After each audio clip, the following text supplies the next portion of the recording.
It's Daybreak with Brian Noonan and Jamie Martinson. Here are your hosts, Brian and Jamie. 6:06 right now. Thank you so much for joining us this morning on the Civic Media Network. My name is Jamie Martinson. I'm Frank Gargano. That's right. We're having some technical issues with Brian's setup in Illinois today, so we're going to keep working on that. Frank's going to join me here for just a few minutes while Parker and Brian try to get through these technical issues. How was your weekend? How was my weekend? It's a really loaded question. It was fine. It's good to see you're back in your space. It feels so incredibly good to be back in my space, which is weird to say because where I was last week was the home I grew up in. Sure. That makes sense. I've gotten to the point in adulthood where that doesn't feel like my space anymore. No, isn't that weird? Like when I go back to my mom's house, I'll say to her, "Can I use a cup?" Right? Because it's not her house, right? It's not my house anymore. It's her house.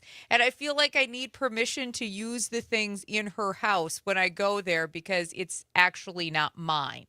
Mm-hmm. And she does the same thing when she comes to our house. She'll be like, "Can I grab a cup? Can I grab a spoon?" Or kind of whatever she might be doing. But it is very much a weird dynamic when it's not your space anymore, even though it used to be your space. Right. It just feels really good to be back home and in my own space. Like Friday after the show, I packed up my stuff and I was like, all right, we need to get home. Can't do this anymore.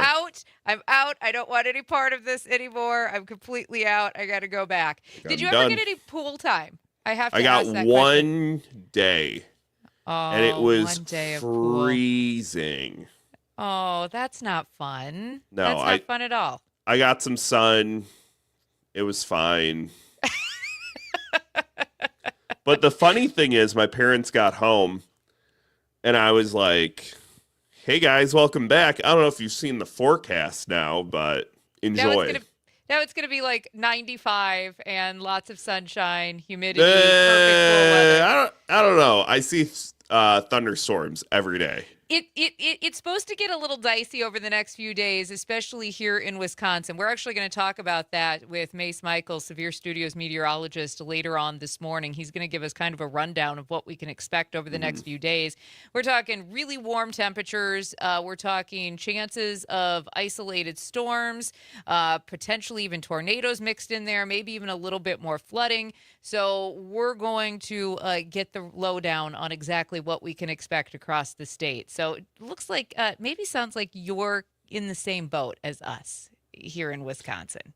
Yeah, I mean, my parents live closer to the border, so it kind of makes sense how they're looking. Sure.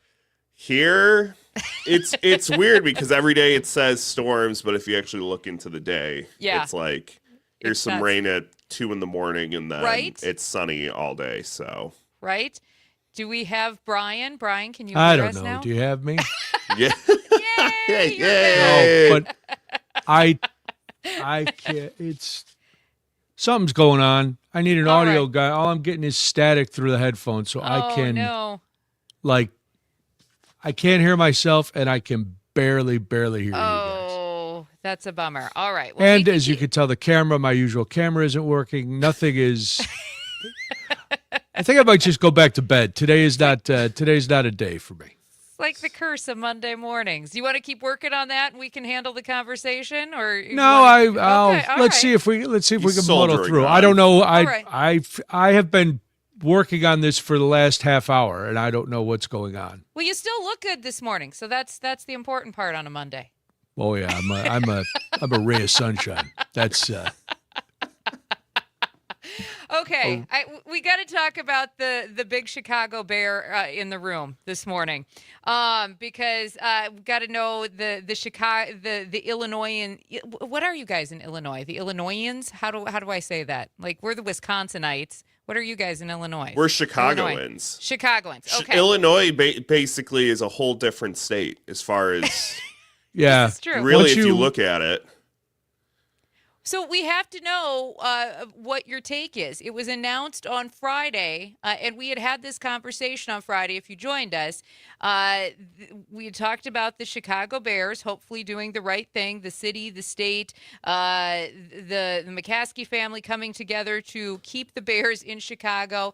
Doesn't sound like that's going to happen. Sounds like their new home is Hammond, Indiana. How are you feeling about that, Bears fans? I have cooled off since Friday. Okay. I still stand by how I feel about it. And I'm going to focus on the thing that pissed me off the most. Let me read directly from the statement. Oh, please. Okay.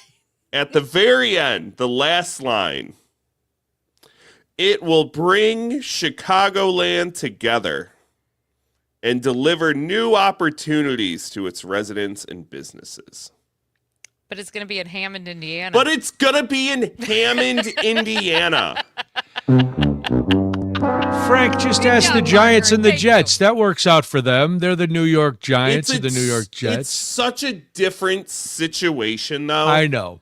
I love how everybody's trying to spin it too, to go, well, listen, everybody's still going to stay in Chicago. They're still going to get all the businesses at the restaurants and the hotels. And blah, blah, blah. Well, there is really nowhere to stay in Hammond, Frank. I don't know if you've been down that way in a while. Not a lot of, I think there's an Econo Lodge, and there might be a couple hot sheet hotels in that area. But other than that, there's not some high roller luxury things. There might be a Red Roof Inn somewhere in the vicinity. And to be honest, I mean, I hate the idea. I think the McCaskies need to get rid of the team. I also am not a fan of taxpayers having to pay for billionaires' stadiums. So I can't be mad. I'm mad at Chicago, at the mayor for not working it out. I'm mad at, but I'm not mad that we don't have to pay for it. You know, Yeah. I think if you look at mile to mile, it's closer than Arlington Heights from the old spot. But yeah, it is Indiana, and I don't want to be in Indiana.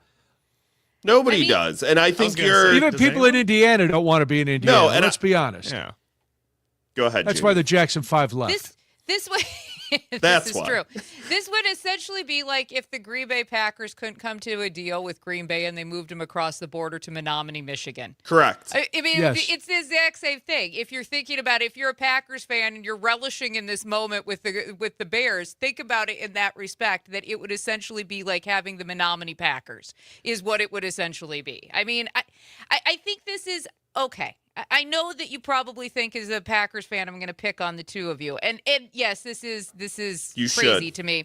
Yeah, I But would. This is really bad for the brand of the Bears. It's really bad for anybody who supports this team, and I think this is just a bad look all the way around for the state and the city. I mean, it is just a bad look all the way around, and yeah, maybe there's a little gloating that's going to happen.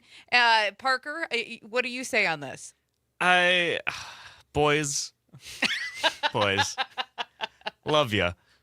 Hate your Bears, though. I think it is the funniest thing ever that you may end up in Hammond, Indiana. I think it is embarrassing that they are going to end up in Hammond, Indiana. That said, I don't want them in Hammond, Indiana. Right. It sucks. They should be in Chicago. Right. Yes. I mean, it's really hard to call them the Chicago Bears, knowing that the home is now Indiana. Now, has it been worked out where, like, their training facilities will be yet? I mean, is that all going to also be in those are going to be in Iowa. They're gonna have training camp in Iowa. They're gonna play in Hammond, Indiana. They'll drive through. Caleb Williams will stop at some pizza place that he came out the other day on a podcast and said was the best pizza he ever had in Chicago. It's Zarella's. It's really good. So he will go there. Confirm. But other than that, nah.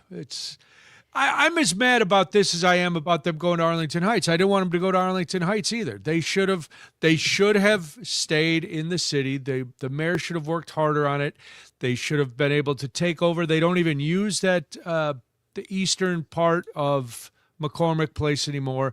Tear it down, build a world-class stadium there, host not only the Bears but then concerts and perhaps somewhere down the line a Super Bowl, which has never been able to come here. Right. There's so many places, but the Republicans in Illinois are seizing on it. Oh, look at this is the governor that lost the Bears. He didn't lose the Bears. The Bears wanted to go. They've been trying to figure it out, and the Bears were trying to get something for nothing. They wanted a stadium that was paid for by the people. And listen, people are already paying a ton to go to the games. They're paying a ton for all the merch. They're supporting the team nonstop. We're still paying for the renovation of Soldier Field. Yes, they still that was all taxpayer funded. Right, and the Bears still owe so much money on the lease. Perhaps they didn't want the same situation that played out in the Twin Cities, because when they built the new stadium for the Vikings, we were living there at the time. Everybody was told that it was going to be completely self-funded. Your taxpayers weren't going to go, tax money wasn't going to go into it. Guess what happened at the end?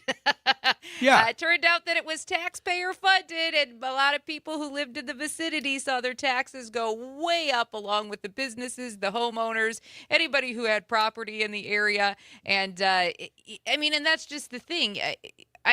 It's weird to me that nobody could come to a table and actually negotiate this out. I mean, for the amount of money. Okay, and here's the other thing, too. The Bears are a much better team than they were even 2 years ago.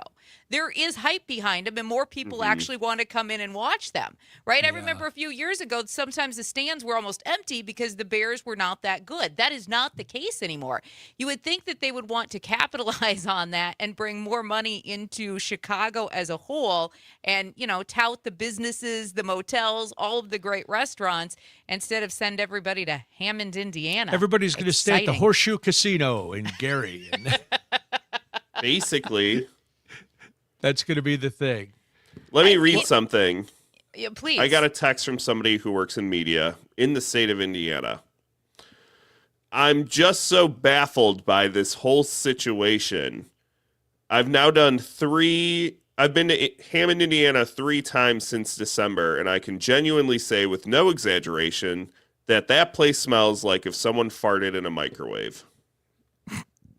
Well, wow. Yes, because you know why? They also haven't done any of investigate to see if the land is toxic, because they think it could be. So all of this could be for naught. While the Bears have, in fact, in the past been a nuclear waste site, I don't think they want to build a new stadium on a waste site. Wow. This is fascinating to watch play out. And I think if you're in Wisconsin, this is exactly what people thought was potentially going to happen with the Brewers if they wouldn't have come to some sort of deal last year between the city, the state, and the organization as a whole. But they did the right thing. They kept him in Milwaukee. For any Bears fan's sake, I wish I could say the same for what's happening there, honestly, because this is fascinating, I guess, is the only word I have as an outsider. Frank, do you think this is just another last-minute ploy? Because they didn't say they were definitely moving. They were going to move ahead with conversations. But it's not going to matter if the land they can't build on, if they're still trying to get a better deal for tax breaks from Arlington Heights, or if they're trying to get the state to just say, all right, you know what, we don't want you to leave. We'll build you a stadium anyway. We'll see. We will see. We'll move it on. All right, listen, we got to move on. Would you rather the government focus on, I don't know, things like new and cleaner energy than coal or football stadiums? Oh, we're way past our time, so. It's all good. It's all good. I think it's one last bluff. I do too. That's kind of what I think too. All right, Parker, I plugged into the laptop and then it shut out the microphone. So okay, so you don't hear yourself at all, but you hear us okay through the. No, I don't hear you okay. I hear nothing but static and a whisper of you guys, but I can hear you enough to have a conversation. I'm getting nothing but static. Do you have another set of headphones? Because that means it's the headphones then, not the jacks. I hate the Bears so much, guys. I'm talking to you guys and everybody on the live stream. I want you to know I hate them so much.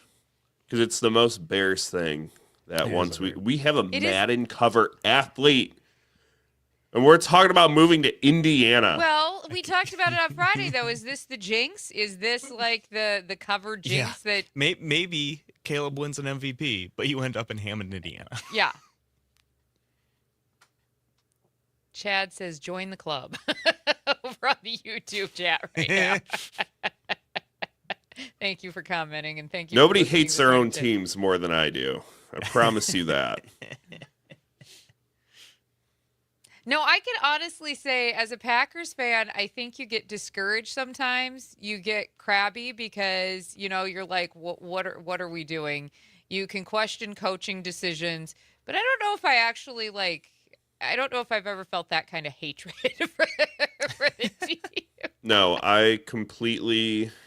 I think I did the year they kept Rodgers one extra year. Parker, the other set of headphones, same thing. Weird. Okay. Maybe it's and it started. It was fine when I plugged in this morning, and now it's not. All right. It's got to be something with the laptop then, because that's where it starts. And if it's doing it through both the mixer and the laptop jack, it's got to just be the sound that it's sending. And I don't think that's something that StreamYard has ever done. We got 10 seconds till we're back.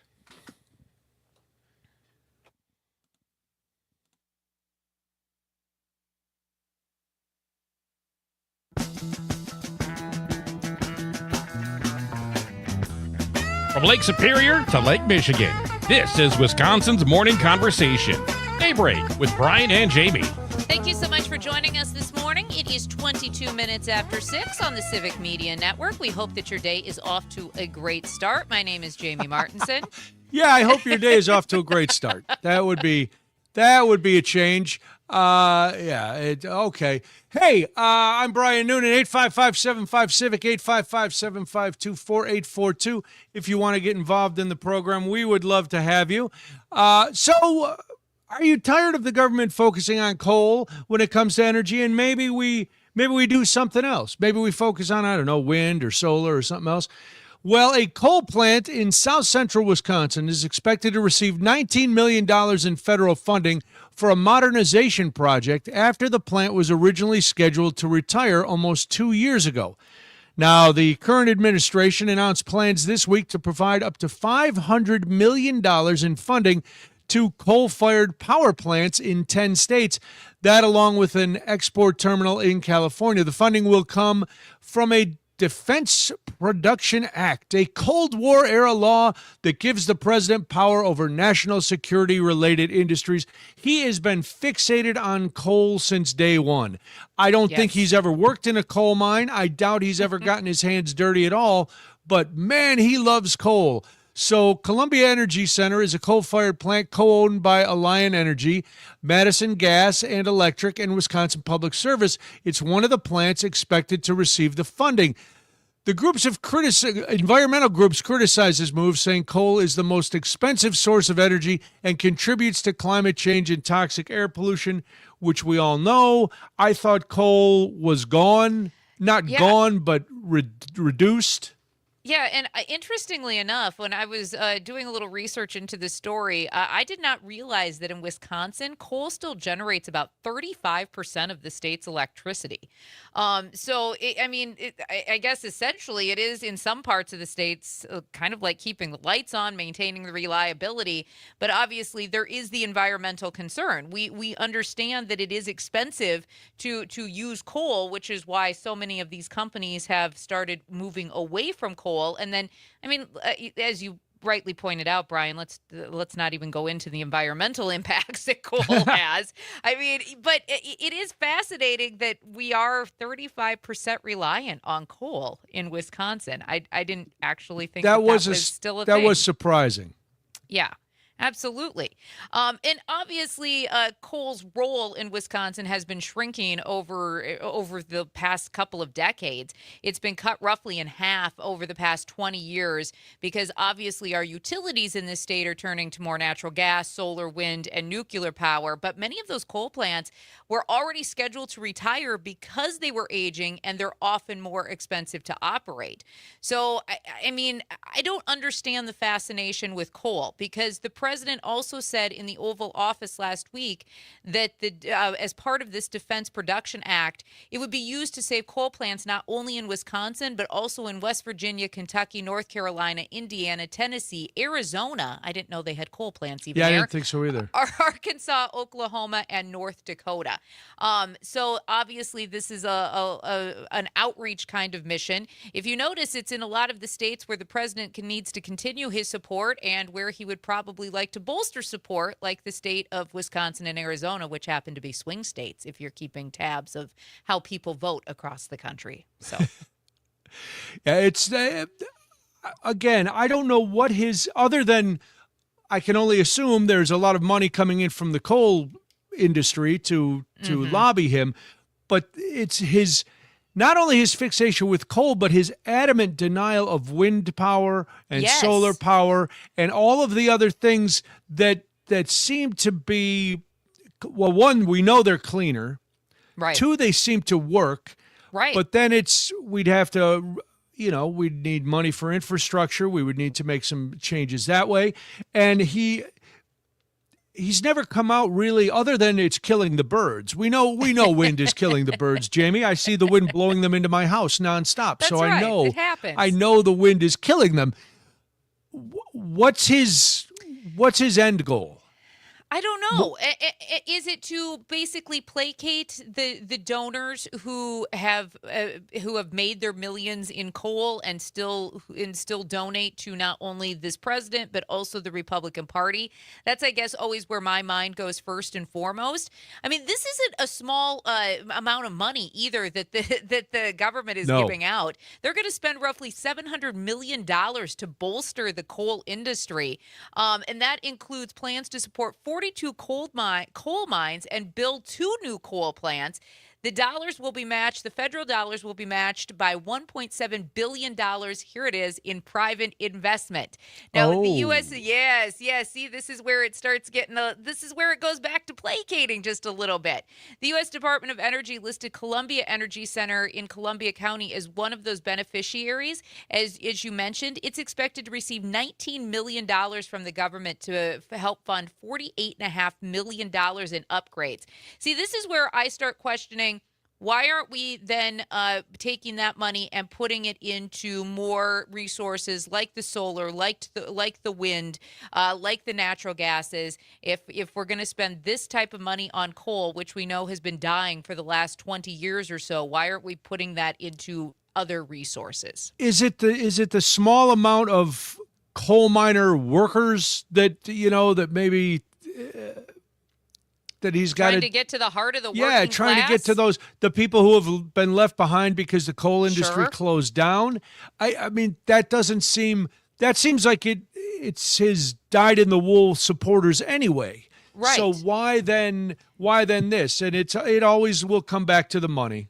I think that's exactly what it is. I think it's going to come down to who is investing, who these private investors actually are, and who is willing to give the biggest sum of money, not only to the GOP, but perhaps to Donald Trump and his campaign in itself. Yeah. Oh, well, hey, guess what? When we come back, the cuts continue. The Forestry Department, how important is it to Wisconsin and the nation, and why should we keep researching? I don't know. I'm Brian Noonan. This is Daybreak. I'm Jamie Martinson. It is 6:29 right now, and you are listening to the Civic Media Network.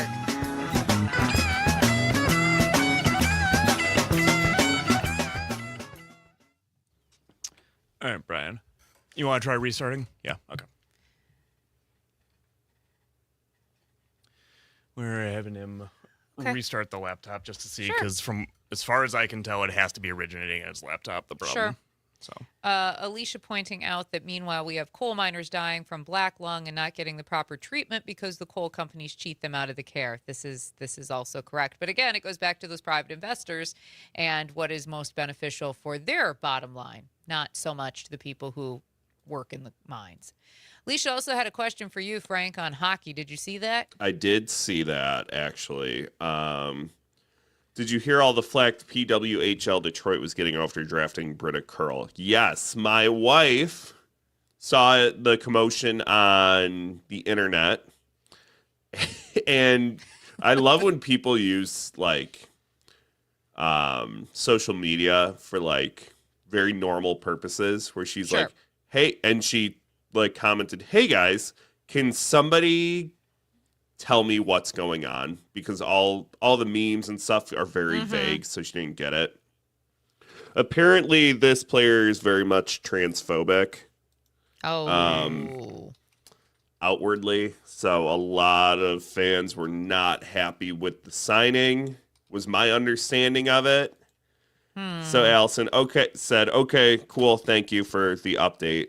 And then she had other people responding to her being like, you're an idiot. I can't believe you just accepted the first person to give you an answer and yada, yada, yada, and then went on about trans people. And Allison's like, whoa.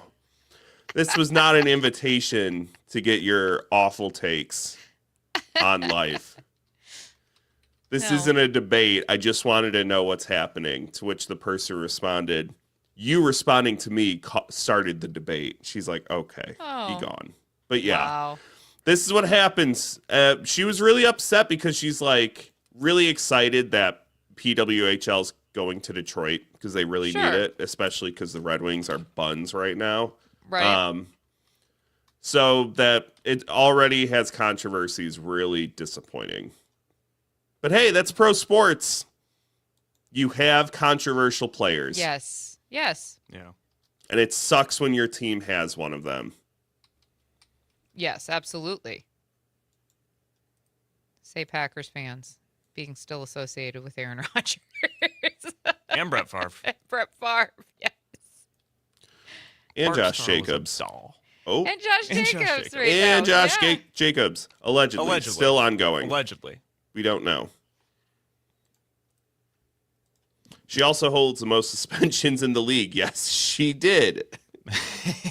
She absolutely does, which I love an enforcer.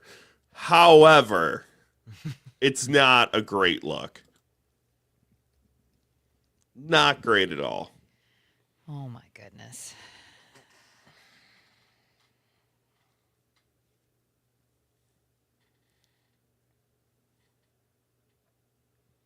Speaking of athletes, was that Joe Thomas sitting next to Trump this weekend? Oh, it might have been. I think it was.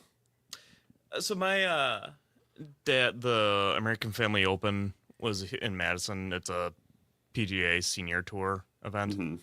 And he was there, and there was a guy, a golfer, and he saw in his scorebook, they've got like the distances and the scorecard and everything in the book. Yeah.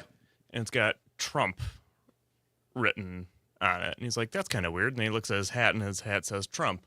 And he looks at the brim of the hat, and he's like, is that a signed Trump hat? With some guy he was golfing with? No, it was one of the PGA like players. Oh, really? Playing in a signed Trump hat. Yeah. It was very, very interesting.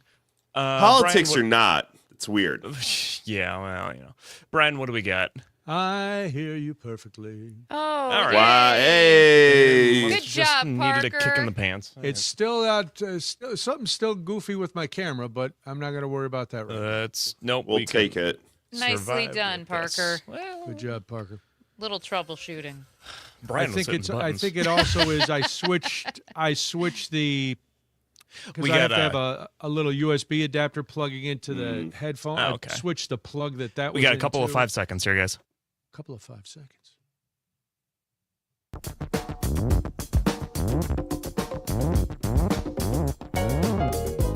All facts, no fiction.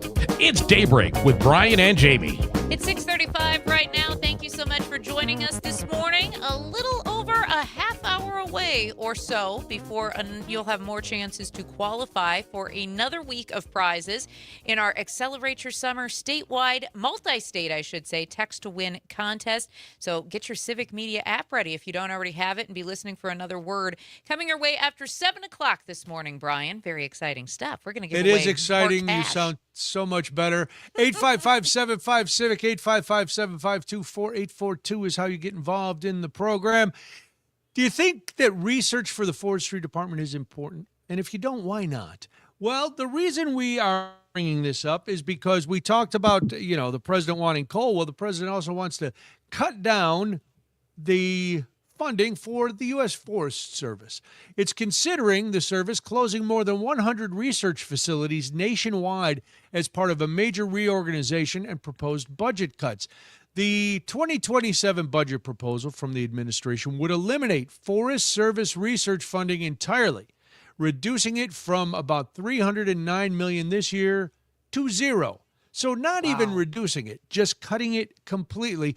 Well, we know he doesn't think we need national parks. He doesn't think we need forests. He thinks he wants to privatize those and sell the land to the highest bidder. Sell them out and then drill, baby, drill, and all the rest of it. And that's the reason for wildfires, because we don't rake the forests. And why, if we're not going to if you can't keep your things nice, why even have them? So we're going to have to just get rid of them.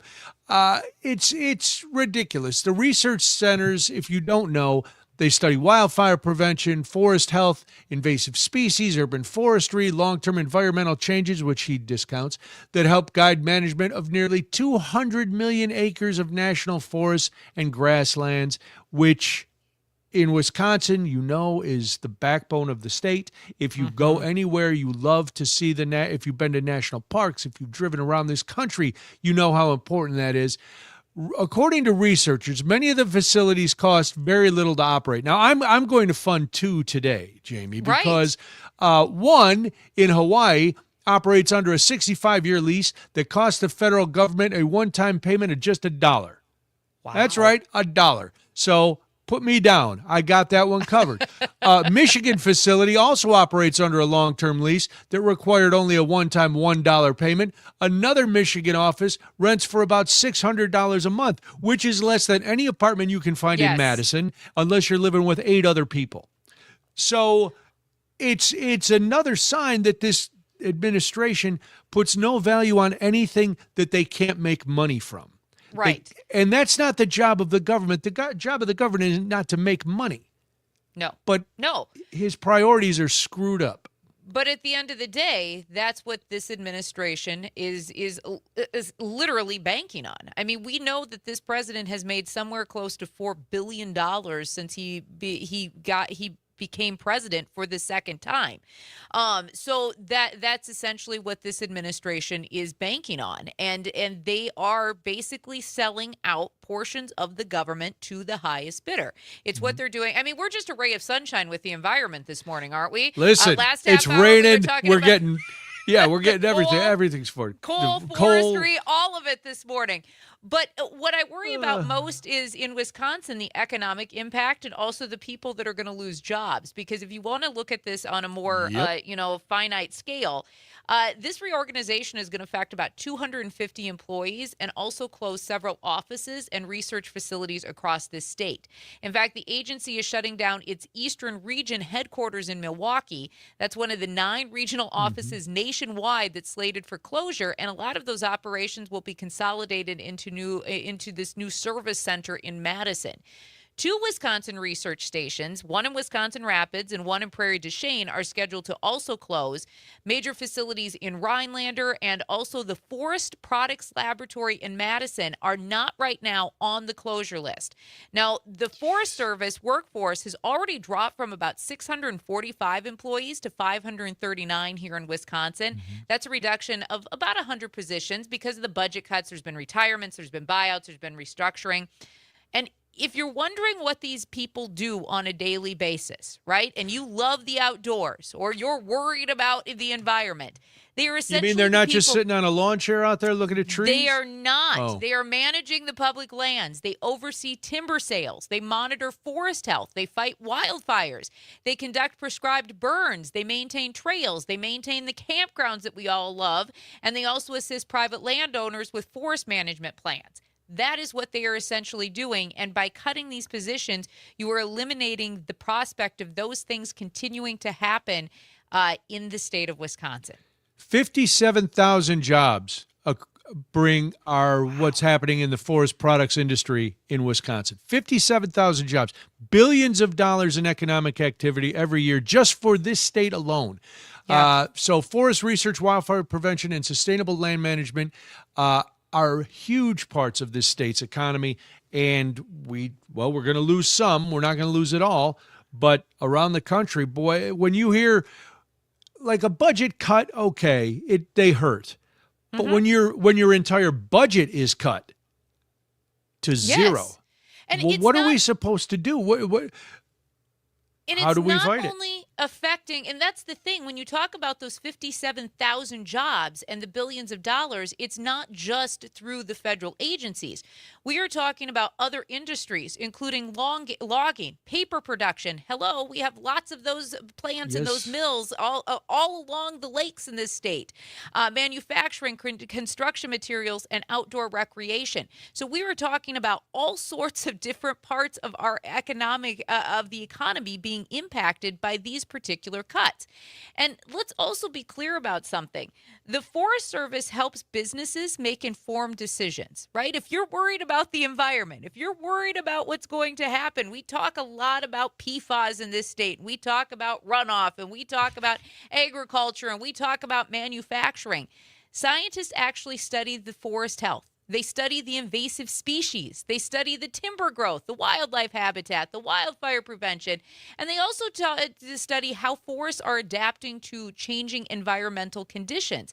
So they essentially can help develop new wood products and technologies that in turn then support Wisconsin manufacturers and mills.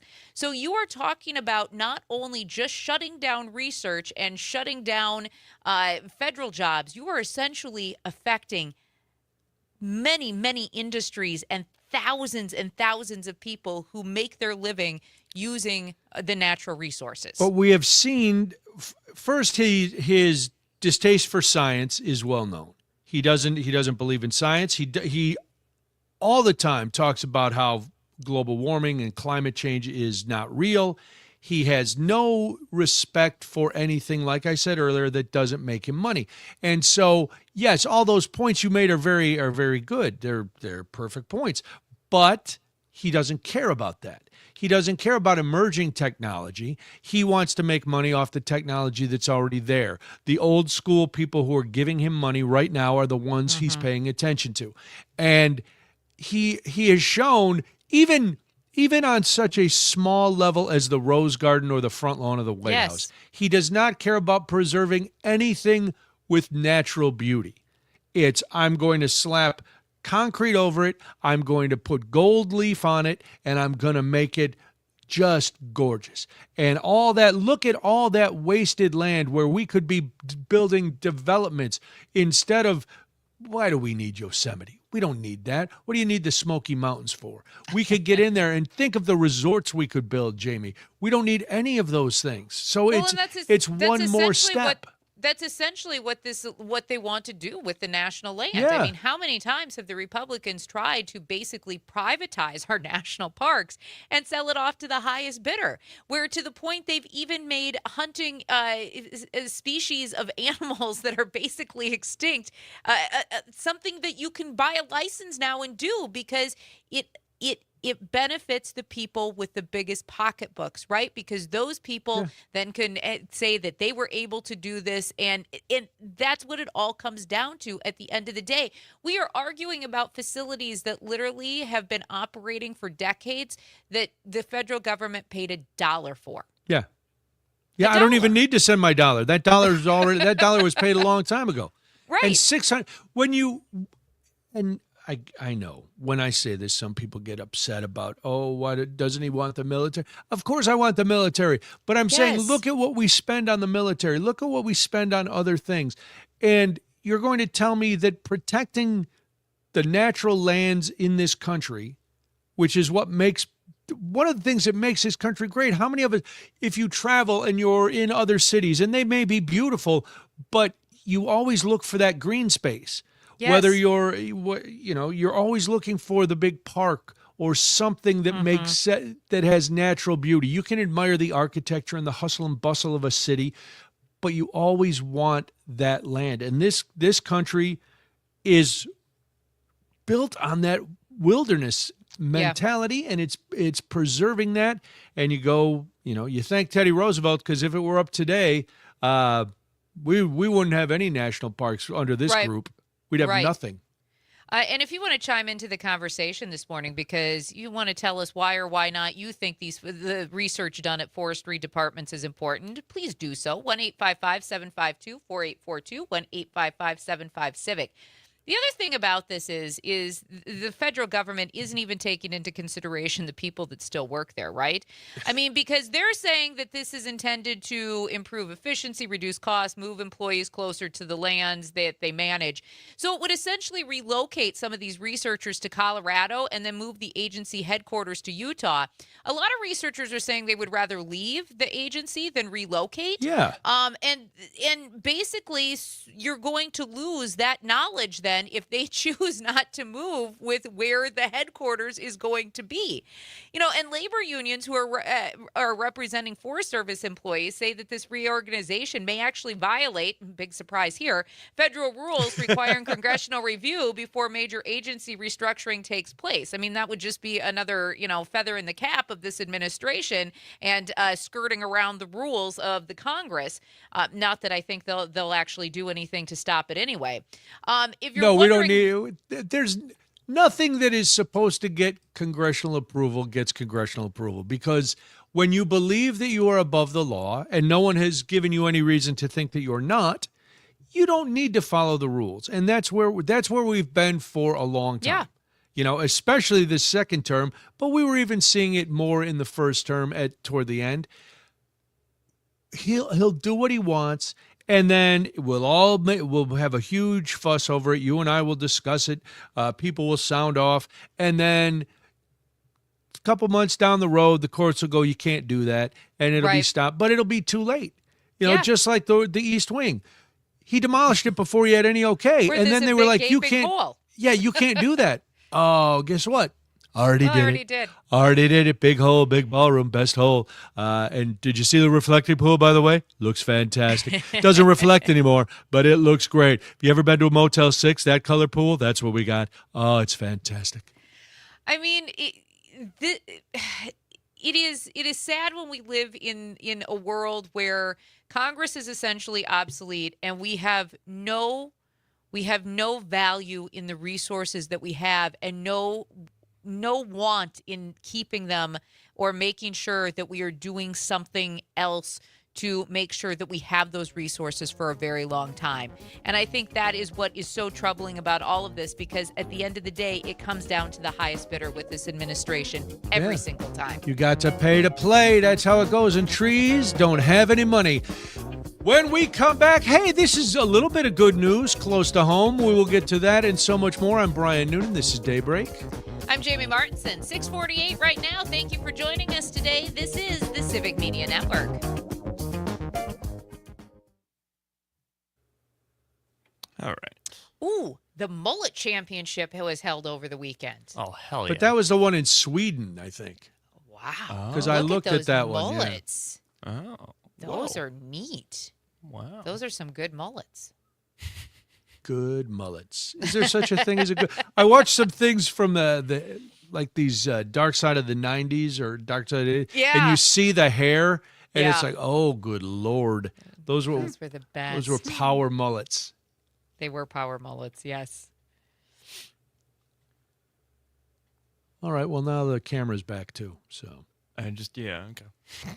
It was tired. It all needed a break. It needed to I had warm up restarted this the morning. desk. I had restarted the desktop this morning, and I thought, when did I restart? Well, the laptop was restarted just Friday, I think. Weird. This weekend, in my bedroom, we had we don't. These do we need no, to hear this? we had we had light bulbs in there that I don't know what they were. I don't know how old they were. But every time you turn them on, it was like you had to let them boot. So it started out like you turn it on, you didn't even know you turned the lights on. And then gradually they just kept getting lighter and lighter until finally about 2 hours later, you had full light in the room. Oh, God.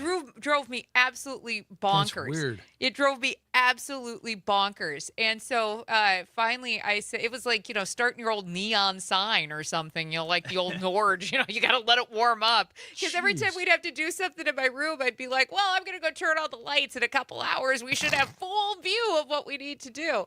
So I had the opposite of that last week where one would fade down. Two lamps. One would go right out and the other one would fade. And I was like, turn off.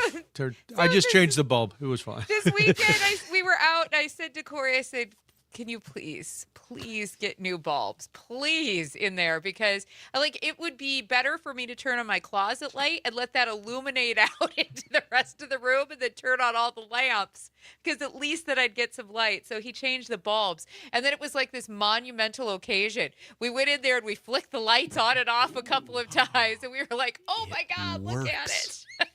Let there be light. Electricity. The things that as you get old. The things that as you get old make you so happy. That and my butterfly garden is attracting, my pollination buckets that I planted are actually attracting bees and butterflies. Nice. Very nice. I was very excited yesterday. I was like, they came. Corey's like, well, yeah, you planted enough flowers in them. Eventually something was going to come. Something's going to live in there. Well, because we can't have a full garden because it's a rental. Okay. So I went and got planters, great big ones, and made pollination gardens. 10 seconds.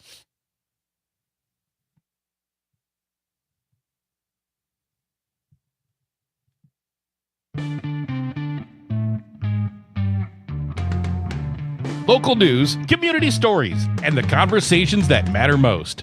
Now, more Daybreak with Brian and Jamie. 6:52 right now. Thank you for joining us this morning. If you're listening in Madison on WMDX or in Wausau on WXCO or in La Crosse on WLCX, we are glad that you decided to join us this morning. I am Jamie Martinson. And good morning, I'm Brian Noonan. If you want to get involved in the program, 855-75-CIVIC, 855-752-4842. In just a few minutes after 7 o'clock, we're going to give you the first word, Jamie. The Accelerate Your Summer multi-state text-to-win contest is back. 5 more days of big prizes and your chance to qualify for the grand prize. So be listening for that after 7. I have to confess that in all my years in Milwaukee, I never went to the domes. I drove past the domes. I saw the domes many times. I heard debate about the domes. What do we do with the domes? Do we get rid of the domes? Do we fix the domes? Well, guess what? The domes made news over the weekend. They're now listed on Wisconsin's State Historic Register. The iconic Mitchell Park domes have officially been added to the State Register of Historic Places, recognizing their architectural and historical significance. The domes were designed by architect Donald Grabe and considered a notable example of mid-century modern design, featuring innovative use of concrete, aluminum, and glass. Oh, the president was ahead of his time. Yes. Oh, yeah, all the things. There's nothing real in there. They're just glass and concrete and gold paint. The designation comes after years of uncertainty about the future. Yes. Oh my goodness. We've been debating demolishing the domes for years and years. I'm hoping you can tell me you've been to the domes, Jamie, so you can explain them to me. You know what? I have not been to the domes. My kid has been to the domes. My kid has been to the domes. I haven't even heard of the You've domes. Never heard of the domes? You've never heard of the... Are you even from Wisconsin? Tell the truth. It's okay. I don't know if you had to be from Wisconsin to get the job. Obviously not. No. In some instances. But you don't seem to have seen anything outside of the Madison area. Except Whitewater. There's a lot to do here. That tracks. There's a lot to do here. Jamie, that is no shade on Madison. There is a lot to do. Sheltered man, Brian. But it is a huge state with lots of other things to do. We're going to get you exploring, Parker. Okay. I'm not asking him to go, across the country. I'm asking him to go to Milwaukee. It's a, You were just there for a baseball game yesterday. Yeah. Maybe I've seen them and I didn't know it. I don't know. Well, if you went to Amphim, you had to see them. They're not okay, far. then I've seen it. Okay, I've seen it then. What do they look like then? Domes. But that's the thing. That's the other thing, too. If you don't actually know what you're looking for, yes, you don't know what they actually are, because they are just basically, if you're looking on the horizon, just 3 bumps on the horizon, essentially what they are. But they're part of the conservatory there. And it actually they're 3 unique domes. One is a tropical dome, another is the forest dome, and another is a show dome that basically has rotating exhibits and seasonal displays. Now, my kid has been over there. When he was going to Milwaukee Area Technical College, he actually did a full piece on the domes and was inside of them because there was a special show going on, and then was in the other 3. He says they're very cool. Now, I don't tend to go to anything that's a conservatory just because I have allergies. Then you put me in an enclosed place with flowers and plants, and you might as well put me in, just give me some sort of allergy medicine drip, because I'm essentially just not in a good spot after that. Now, I love them. I think they're beautiful. I just have to be very selective. So I have not been to these particular domes. But, the fact that we're going to preserve these after years of discussion, because Parker, even I know the years of discussion, and I've only been here for 9 years now. The fact that we are preserving these is kind of cool, right? It's kind of cool that they're going to preserve them as a historical landmark. And you know that's the greatest thing about these historical landmarks. I don't like them. I like to destroy and rebuild. But the fact that you can, now they're there, and okay, we're not going to get rid of them, so we're going to just continue to maintain them and maybe do some improvements on them, but you can't change the basic structure. You can't change the appearance. I think it's one of those things that there's been a lot of discussion, like we said, but it makes Milwaukee unique. It's one of those things that you don't want to lose in your town. If you have it, you want to keep it, you want it to thrive, and maybe putting it on the National Historic list of historic places in Wisconsin is going to draw some more people. So the revenue is going to go up to help with the upkeep and all of that. These essentially support tourism. They provide educational opportunities for students and families, all contributing to the economy. And there are planned upgrades. They want to put some sort of cafe now that the domes are on the historical landmark. They want to have some sort of cafe, maybe even a children's garden, which could actually bring in more people and even more appeal year round. So I'm always for when we can take something that is old, that is serving its purpose, but maybe needs a little bit more work, and we can preserve that in some way, because obviously something built in the 1960s has a little history too. Mm-hmm. And I feel like we try to get rid of so much history all of the time. I love when we can preserve it in places like the Mitchell Park domes. Yeah, it's not going the way of old downtown Milwaukee. What did they call that exhibit that they tore out just last week? Yeah, I don't remember. I know what you're talking about. I don't remember the name of it. Yeah, I don't remember the exact name either. But now, if you want to go to the Show Dome between now and September 7th, Glass Under Glass features stained glass and hand-painted artwork.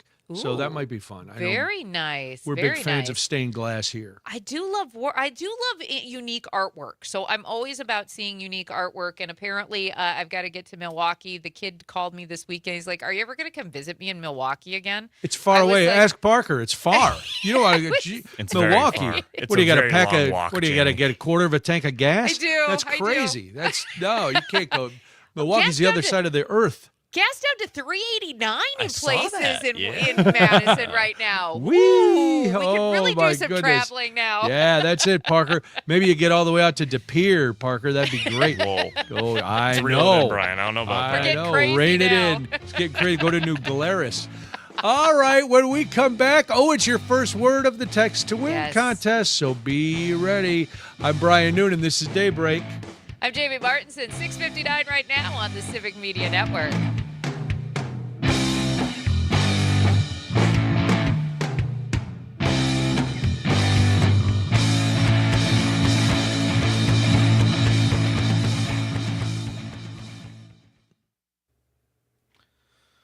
All right.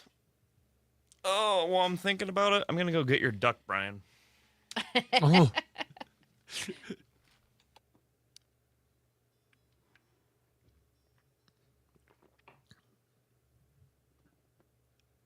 Oh, man. Well, that was a rocky start. good. Everything is back up and working for you. Yeah, I don't know what. Who knows? That's always the worst feeling, too. Yeah, it just maybe a plug was a little loose somewhere. It just I don't know, but it's working now, so that's all we got to worry about.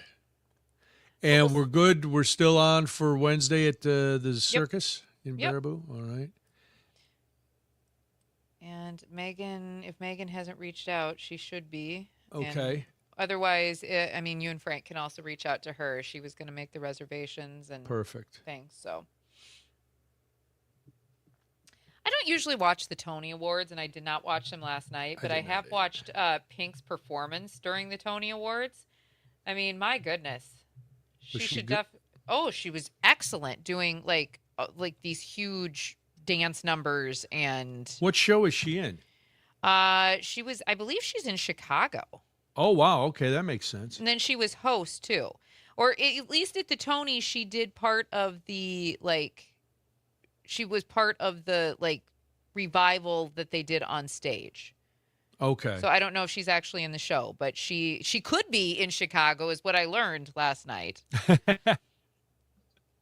And she would be that was the thing too. When I was watching it, I was like, "Ooh, that actually would make a lot of sense if Pink was in Chicago." Yeah.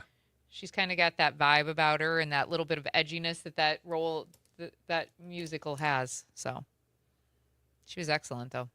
Did you get the duck? That's hilarious.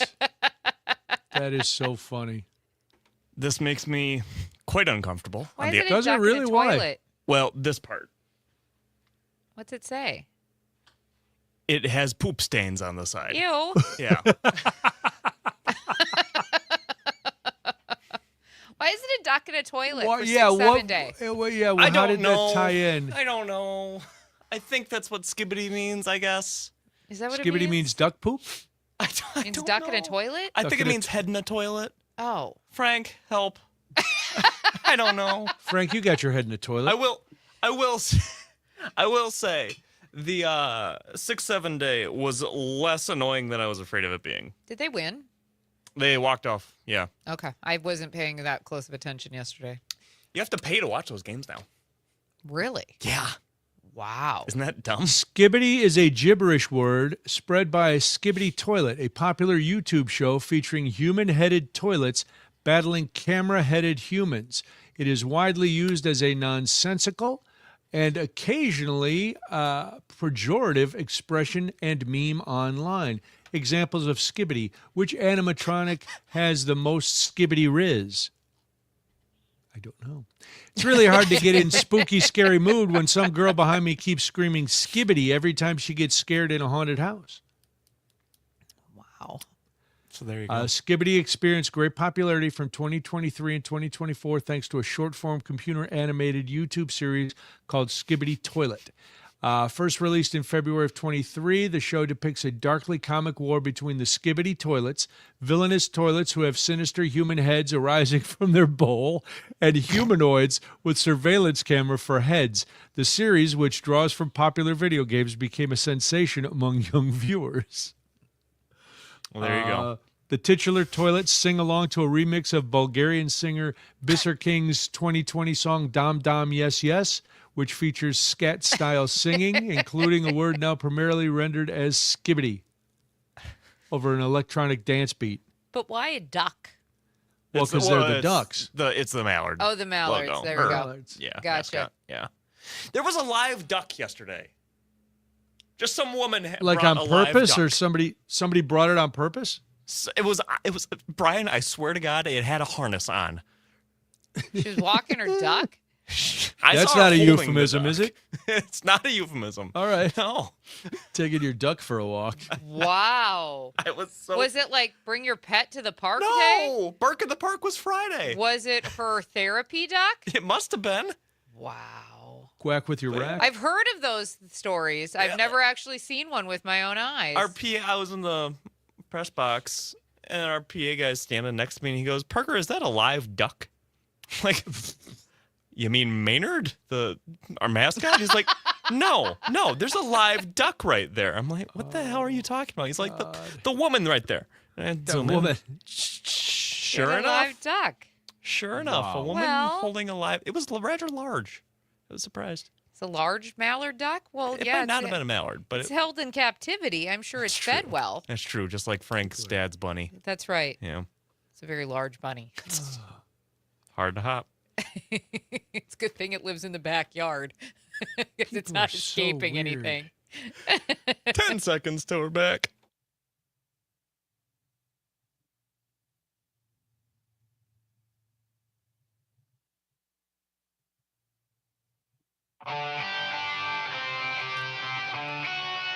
Wisconsin wakes up here. Back to Daybreak with Brian and Jamie.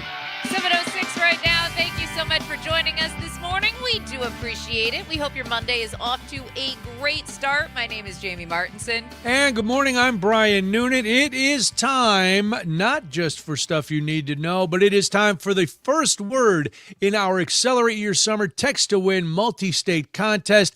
5 more days, giving you a chance to win $100 in a Wisconsin Dells prize pack multiple times a day. Plus, every time you enter, you are in the drawing for the grand prize of $250 in gas and $250 in groceries. Great prizes. You only have to do one thing, Jamie. Yes, it's super simple. All you have to do is text us using your Civic Media app. If you haven't already gotten that, please do so by going to your Google or your Apple store. Download it for free. You're going to have until 8 o'clock to get us this word and then multiple chances throughout the day to also qualify for all of the prizes that Brian laid out there quite nicely. So without further ado, this hour's keyword is light. Light. Light is the word that you need to text us right now before 8 o'clock using your Civic Media app so that you can qualify for cash and prizes. Light, Light, is the word that we need before 8 o'clock this morning. So good luck to everybody. Yes, and we will repeat that throughout the hour, and there are more words throughout the day, so continue listening to Civic Media and your Civic Media app. All right, that's what you needed to know to get some prizes, but what else do you need to know? It's a wake-up call in more ways than one. Time for some you need to know. Yeah, that's true. Hey, here's something you need to know. La Crosse gets $2.4 million for affordable housing projects. La Crosse received that $2.4 million in state and federal funding to help build 2 affordable housing projects that will create nearly 100 new housing units. One project will transform the former Lincoln Middle School into the Heritage Lofts at Lincoln, creating 51 affordable apartments and community space after the school closed in 2023. The second project, 7th Street Residences, will add 45 affordable units near the Green Island Ice Arena and provide housing options for working families and residents with moderate incomes. City officials say the projects will help address La Crosse's growing housing shortage and support workforce housing needs as employees struggle to find enough affordable places for workers to live. A recent housing study found La Crosse County needs nearly 4,900 additional housing units, including more than 2,000 apartments affordable to lower-wage workers. Construction on the Lincoln School redevelopment is expected to begin in early 2027, with both projects scheduled to be completed in 2028. We're hearing more and more about these affordable housing developments, and that's great because just those numbers alone in La Crosse County are terrifying. Yes. And then you get them, you magnify that by the rest of the state not having affordable housing. And this is a problem that's not going away, but a little start. That's how you got to get the first steps in. So good for La Crosse. Absolutely. In other stuff you need to know this morning, President Trump abruptly ended a roughly 50-minute interview with NBC's Kristen Welker during his visit to Wisconsin, saying he had, quote, had enough and criticizing NBC as a one-sided, crooked network. The exchange became tense after Welker challenged Trump's claims about California primary elections, leading the president to remove his microphone and walk away from the interview. Now, this interview was conducted during rainy conditions in Chippewa Falls, with both Trump and Welker later acknowledging weather and audio issues complicated the conversation.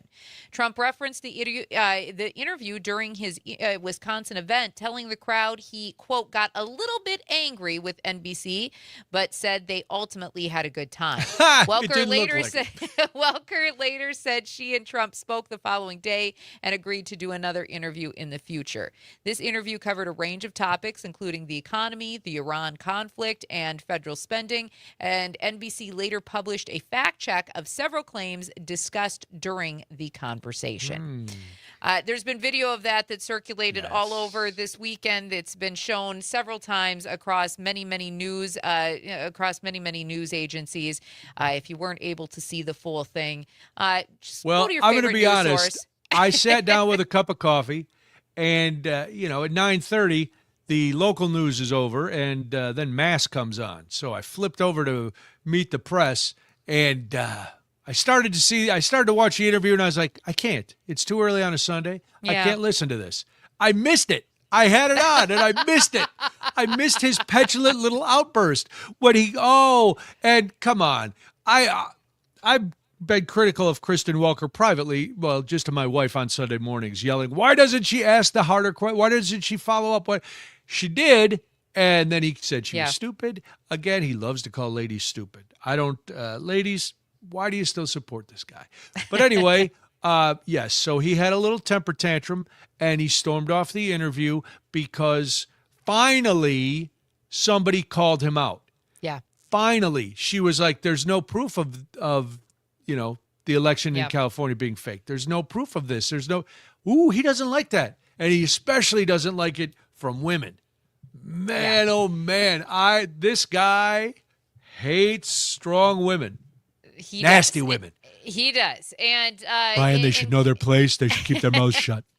And later this morning, we're going to actually have a fun game of fact or fiction based on the president's appearance in Chippewa Falls on Friday. I win? We'll get into a little bit of that later this hour. So join us for that as well. Well, I read this whole story. I was trying to figure out how to fit this into the show because it's fascinating, this thing. It is fascinating. A new private property signs and a rope barrier along Lake Michigan near Lion's Den Gorge Nature Preserve in Ozaukee County are sparking debate over public access to Wisconsin's shoreline. Go and follow up on this story and read more. Man, we'll probably talk about it more. Nearby property owners say the signs were installed because of ongoing problems with litter, dog waste, trespassing, and people climbing unstable bluffs near their home. The Wisconsin Department of Natural Resources is investigating and plans to determine the site's official ordinary high water mark, which helps determine where the public can legally walk along the shoreline. And that's a very important part of this story. The Ozaukee County Sheriff's Office says people generally have the right to walk along the beach below the ordinary high water mark and advises visitors to stay on wet sand or in the water to avoid trespassing concerns. The dispute comes as a separate Lake Michigan beach access case in Shorewood moves through the courts and could eventually reach the Wisconsin Supreme Court. So I started reading this, and I immediately thought, these spoiled people who live on the lake. What? They don't want people walking along the lake. Then I thought, these people who leave their dog waste and drop garbage and stuff, I hate them too. Then I read more, and I said, okay, there is a law that says if you have a house on a bluff, your property does extend down to the natural high water mark. So people could still theoretically, down the road, still walk along the water's edge, get your feet wet, enjoy the walk, but you couldn't go past a certain point. Right. Which makes sense because the other thing was some of the residents were saying, people are climbing these bluffs. We're afraid somebody's going to get hurt. It's a liability issue because it technically is our property, and we don't want to have to cover somebody falling off a bluff because they didn't obey the no trespassing signs. So it is a complicated thing, but it is. I came to the conclusion that these property owners have that right, and it would not, as I thought initially, completely shut down that stretch of beach. It would still be accessible. You just have to, ply your trade elsewhere. And do me a favor. I don't care where you are outside. I don't care if you're in the parking structure next to the station. Pick up your garbage, you Right. Pigs. I don't know why we clean up still have after to your teach. dog. I still don't know why we have to teach people to do this. Because people are dumb and they only think of themselves. That's what it is. Yes. We want to get into this story as well, because Yes, this is going to affect a lot of people. story. This is our big story. If you or somebody you know uses WIC, the WIC benefits, you're going to want to pay attention to this, because the U.S. House has approved a new federal spending bill that would actually reduce funding for the WIC program by about $200 million. Now, of course, if you're not familiar, WIC provides food assistance and nutrition support to pregnant women, new mothers, infants, and children up to the age of 5. This particular proposal, Brian, would actually reduce monthly fruit and vegetable benefits for participants. Those aren't important. Benefits for breastfeeding mothers could drop from about $52 per month to $13, while benefits for young children could fall from $26 to $10 per month. About 5.4 million people across the country actually receive WIC benefits, and it helps people purchase healthy foods like fruits and vegetables, milk, eggs, cereal, infant formula, kind of important if you have an infant in the house, whole grains, and other approved items. Jamie, before you go on, can I clarify something? Is this the House run by Republicans? They are the party that's telling people we need to have more kids, right? And that even have kids you can't afford, which they're trying to make more, possible because they're cutting funds. So these are the people they care and correct me again. They care about people if they're unborn. They care about children. Mm-hmm. But once you're born, you don't need to eat healthy and you don't need to get meals in school. So it's only until you actually are outside your mother's body that you're important. Once you hit the streets, you're a burden. Apparently so. And we don't want to make sure, we want to make sure that when that happens, that you don't have the support that you need, or the healthy foods, or, the medical care that you actually need. But in case you're wondering, WIC actually differs from SNAP or food stamps, because those benefits can only be used on specific foods that meet federal nutrition standards designed for pregnant women, babies, and young children. Now, in case you're wondering how this impacts Wisconsin, the WIC program serves more than 142,500 women, infants, and young children each year, with roughly 106,000 people receiving benefits in this state alone. That is 38% of all babies born in Wisconsin, and more than a quarter of children under the age of 5 statewide are using the WIC benefits. Overall, it serves about 54% of the eligible population. And here's the other thing that people in this state need to remember, that this is an urban, a rural area. This is a program that benefits all of them. The biggest users of WIC in the state of Wisconsin are white women who live in Milwaukee, Madison, and Marathon counties. Say that again, would you? Yes. So the biggest portion of WIC recipients in this state goes to Milwaukee, Madison, and Marathon counties. That can't be right. It is. I know, but it goes. I know, but it goes against. It goes against all everything. Yes. So not only would this cut nutrition, it's going to also force states to create waiting lists or limit enrollment if available funding is not enough. Health experts also say that WIC is as a preventative program that improves birth outcomes, child nutrition, and long-term health. Every dollar invested in WIC generates an estimated $2.48 in future savings through lower health care and social service costs. Just do away with it. But again, short-term vision, short-term, we're cutting this. We don't pay attention to long-term, because a lot of the people making these decisions are not going to be here in the long term. It's just time. It's just fact. I mean, the whole thing is this is a program that is supposed to help and benefit mothers so that they can stay healthy. They can get the assistance that they need. They can buy the fruits, the vegetables, the supplements, and potentially even the baby formula, which, again, kind of important if you have a child in the house to make sure that they're healthy. Oh, my goodness. Yes, it's time. It's a very happy Monday here. We're going to play Swipe or Stay next. I'm Brian Noonan. This is Daybreak. I'm Jamie Martinson. 7:19 right now. Thank you for joining us today. This is the Civic Media Network.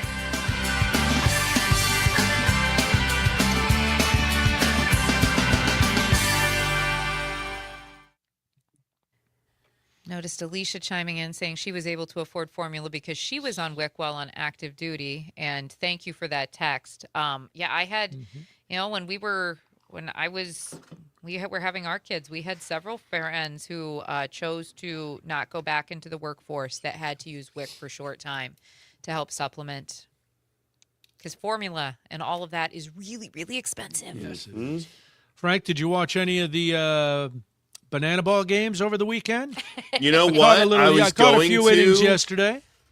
And I did was not. At my mom's. Oh, boy. What was I busy doing? Oh, yeah. Literally anything else. I heard that it was the first time that they sold out a Major League Stadium without the bananas there. Yeah, 41,000 people showed up. People are having fun. Except for Frank. He has Good no for fun. them. Hey. Except for Frank. You do whatever it is you like to do. That's right. Let's go to see a circus with some baseball in between. Go for it. Yeah. I'd rather see a real circus. Well, you're going to see one on Wednesday. You're damn right I will. Boys and girls, ladies and gentlemen, children of all ages. Dress cool, folks. It's going to be hot under the big top. Yeah. They'll have fans and some flaps open, but it'll be warm. That's what the clowns count on, having your flaps open. Damn straight, Mr. Plow King. We back. You are back in the basement. I know you spoke of that while I was experiencing static. Is it weirder to be in your basement locked in or to be in your childhood room for a week? It's much more comfortable in the basement. There you go. Is it? Oh, yeah. Yeah, it doesn't feel like my house anymore.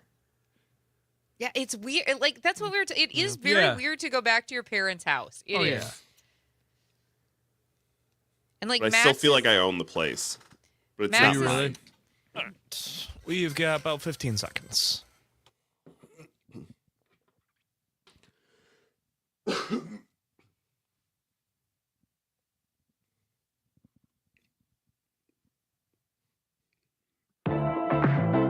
Let's break out of the bubble and see what's happening out there in pop culture. It's Swipe or Stay on Daybreak.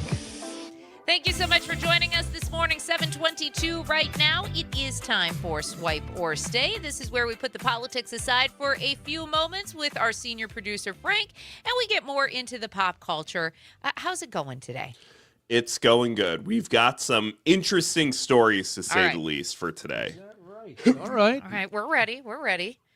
All right, here's how it's going to work. If you're new to Swipe or Stay, I'm going to read some pop culture headlines. Brian and Jamie are going to have to decide whether to stay and hear more or swipe on to the next one. Parker gets to be the tiebreaker if it comes down to that. So let's get moving to story number 1. Country star has another on-stage outburst. I'm going to pass. It's got to be Morgan Wallen because he's human. Morgan Wallen. Morgan Wallen. He's Skibbity. That name, Morgan Wallen. Let's Morgan swipe Wallen. on this one. Swipe it. Swipe. TV star apologizes for resurfaced photo. Oh, what could it be? I'm staying. I'll stay. Parker, do we have the photo ready, by the way? Oh, boy. We've got it ready. Okay. Oh. All right. What's happening here? Wow. So, Heated Rivalry may be the most popular and successful shows of the year. However, one of its stars is dealing with something from his past.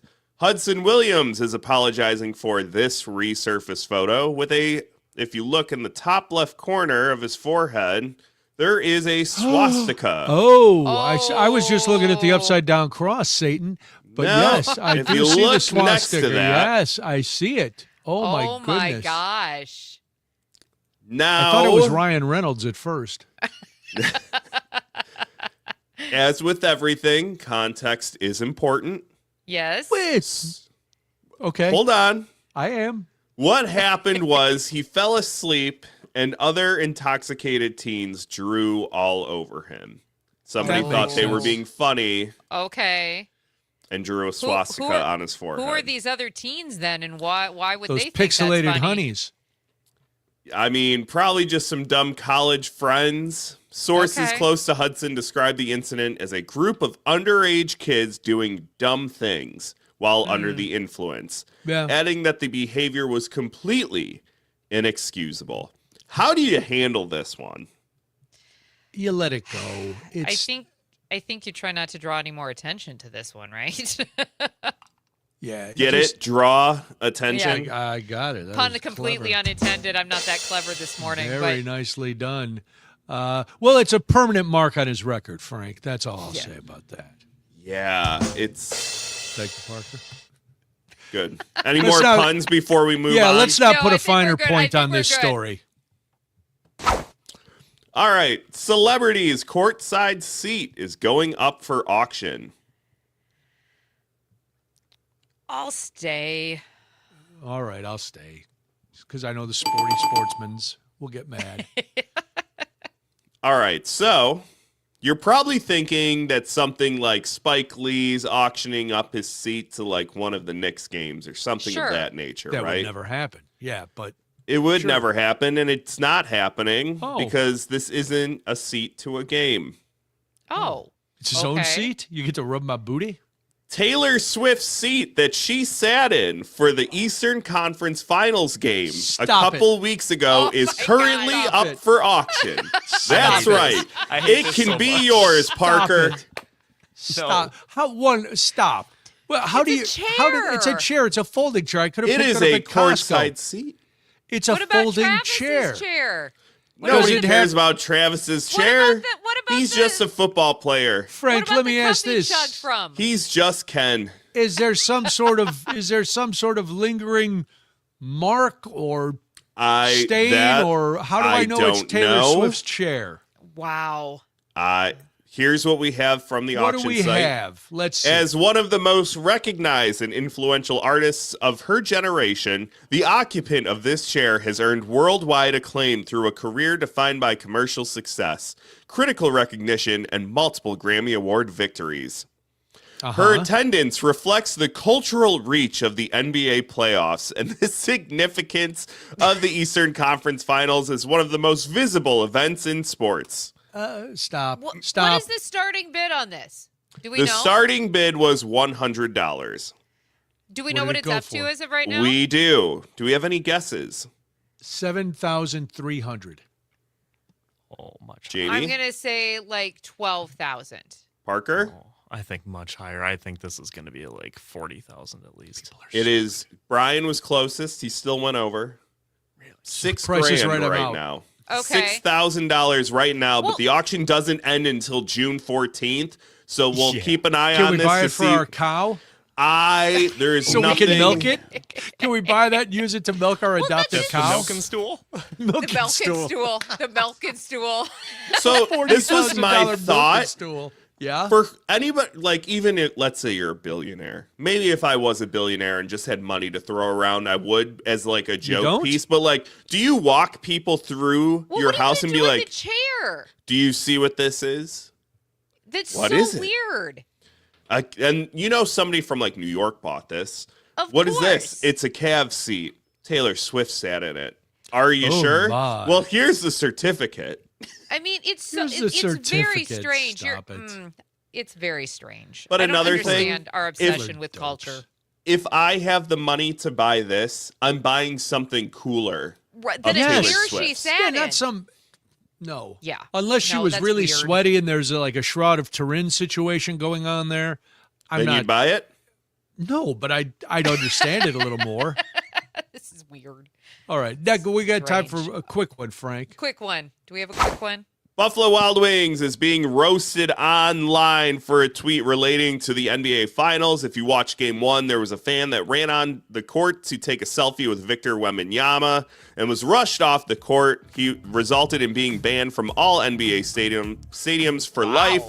Buffalo Wild Wings tweeted out, "Internet, help us find this banned fan. He can watch the rest of the NBA Finals on us," because that's great. Let's encourage that behavior. No. So they're taking L's left and right. No. That's swiper stay, people. All right. I'm staying for the next segment. Yeah. We have You Fact or are, Fiction yay. coming up.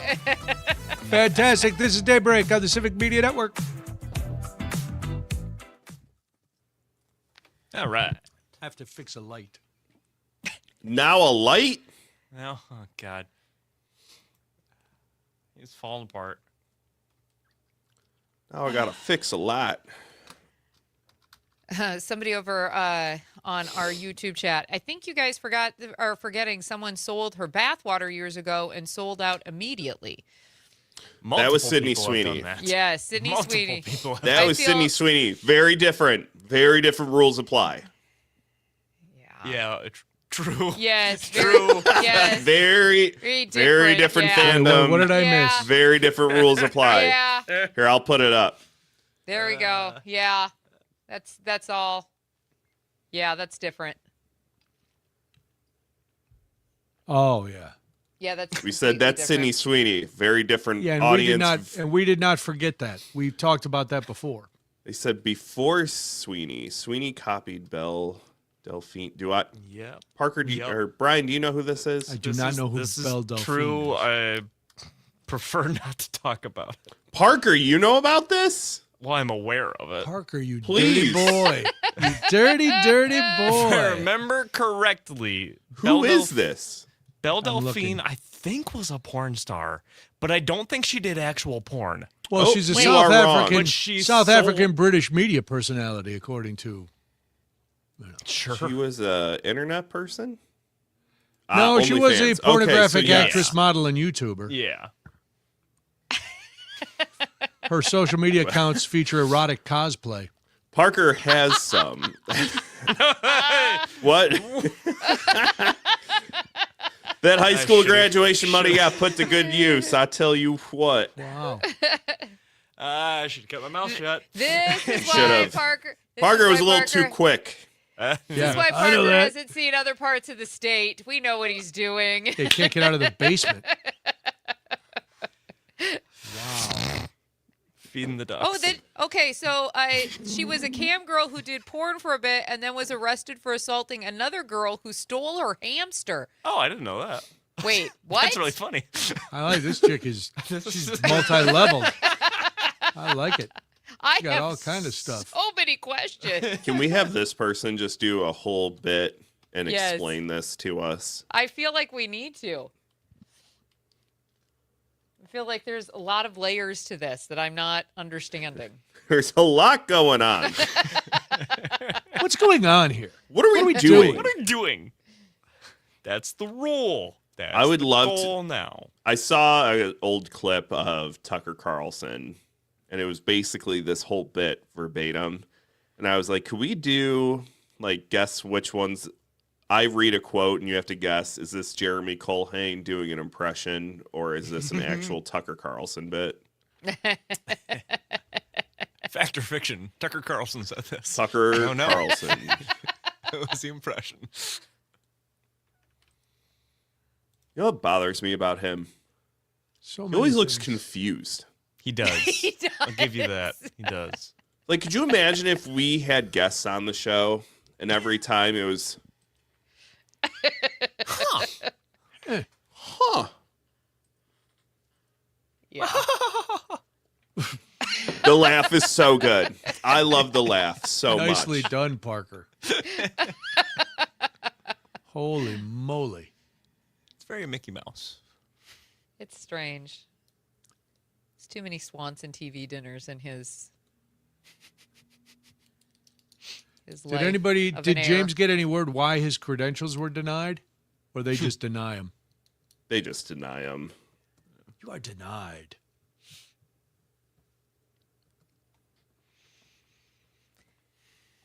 It looked like they traveled. The White House brought a lot of their own press. Oh, sure. You got to bring the friendlies with Gasp. Shock. you. Control the message. Never. Crooked. Oh, it's so warm. I can't wait today to start hearing all the stuff about the L.A. gubernatorial race or L.A. mayor race. Now that Yeah. Spencer has that was dropped to late. third. Yeah. We got 10 seconds till we're back.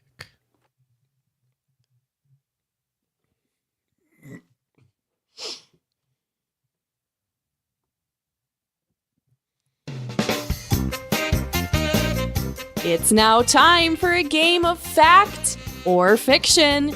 Here's your host, producer Frank. Yay. I know. You guys get me for 2 whole segments in a row. Very exciting. Crazy.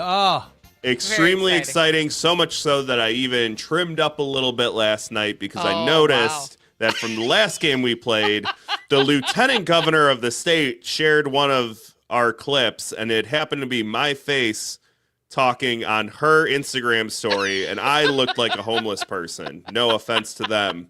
Just saying I wasn't shaven. Well, listen. It's early in the morning. We are not expected to be fashion. I'm not plates. used to being on camera. No. Is it's what I'm radio. saying. That's what we got into this for. Before we get into fact or fiction, though, let's quickly give out our Accelerate Your Summer Text to Win multi-state word again. This is your chance to win $100 and a Wisconsin Dells prize package. This is part of the daily giveaway. Plus, then every entry puts you into our grand prize drawing for $250 in gas and another $250 in groceries. The key word this hour, light, L-I-G-H-T. You got to text us using your Civic Media app. Again, that word is light, L-I-G-H-T. This is going to be for one of many opportunities to enter and qualify throughout today and this week, but light, L-I-G-H-T. So good luck to everybody. All right. All right, Frank, what do you got? Without further ado. All right, so as you all know, President Trump was in Chippewa Falls this weekend. Yes, he was.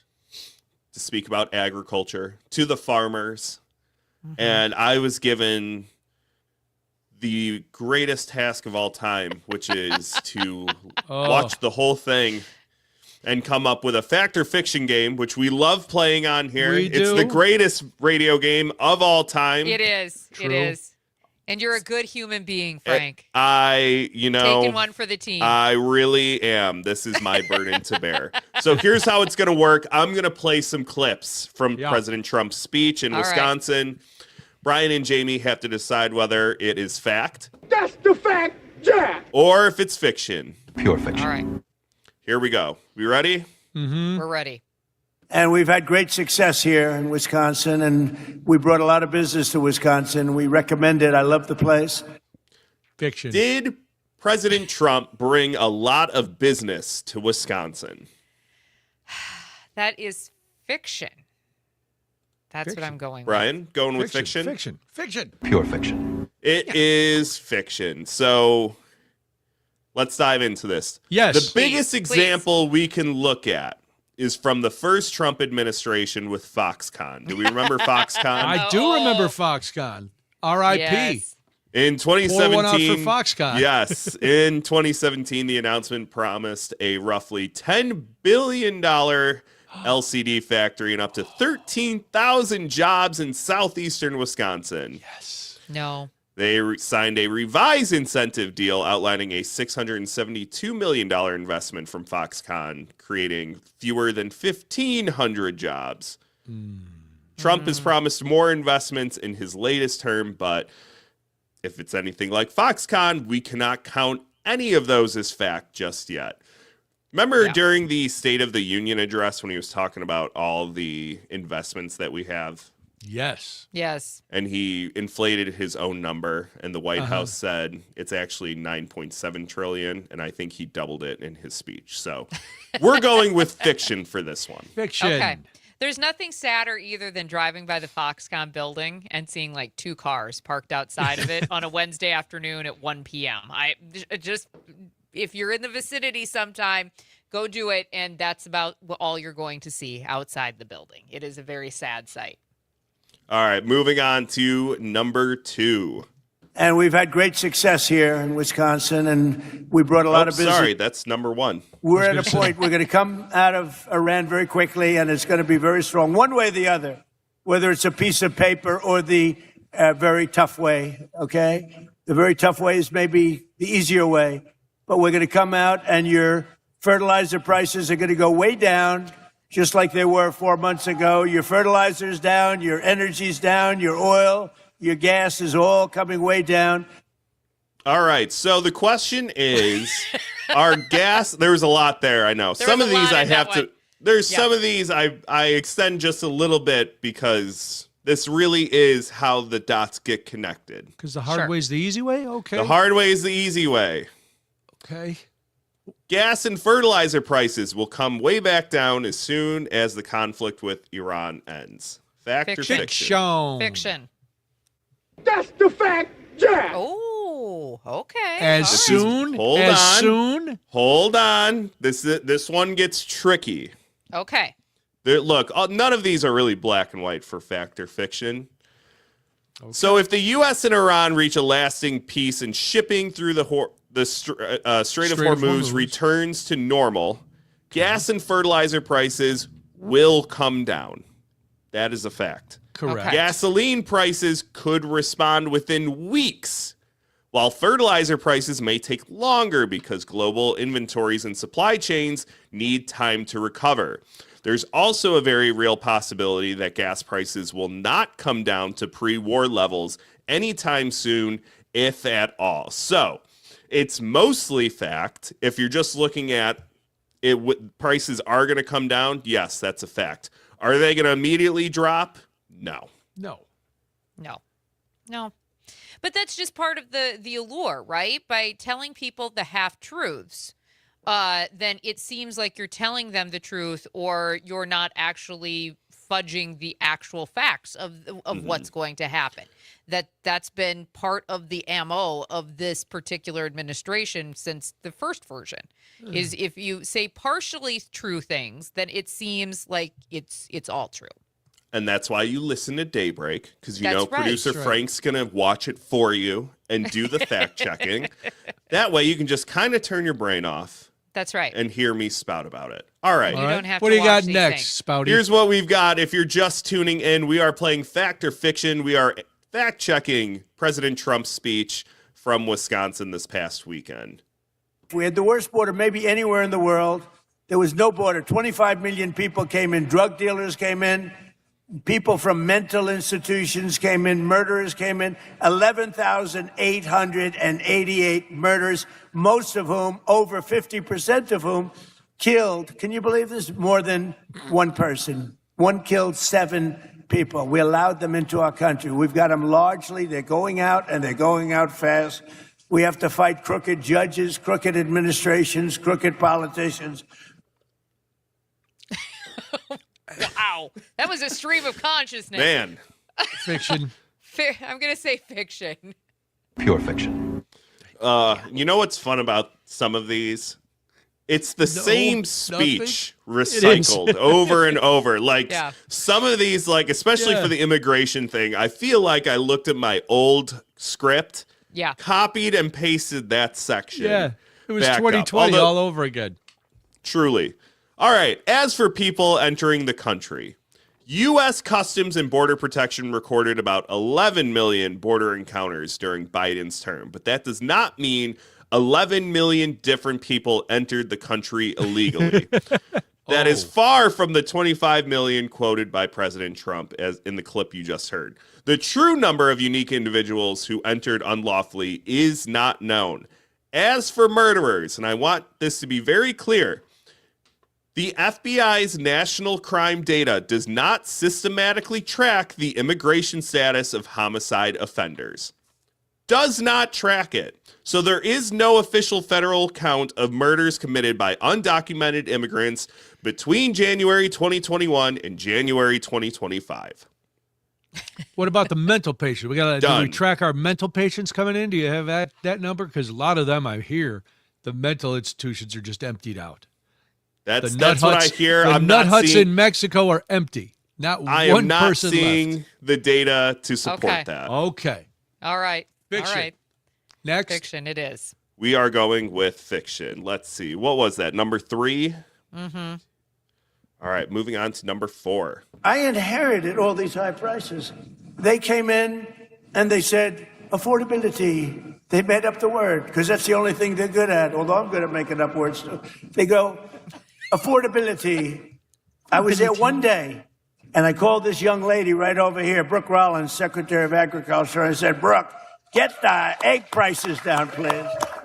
And she got them down. And by the way, speaking of, Tom Tiffany is one of the best congressmen in Our country. Yes, that is.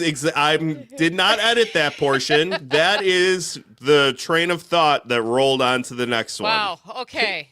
Can I vote more than once on one thing? You know what? I'm going to allow it. Can I go fiction squared? You may go fiction squared. I may go fiction cubed on that one. I'm going to go cubed, if I might. Fiction. Pure fiction. It is fiction. All of it is pure fiction. Let's break this down. So about the egg prices. Do we remember when eggs were like $11?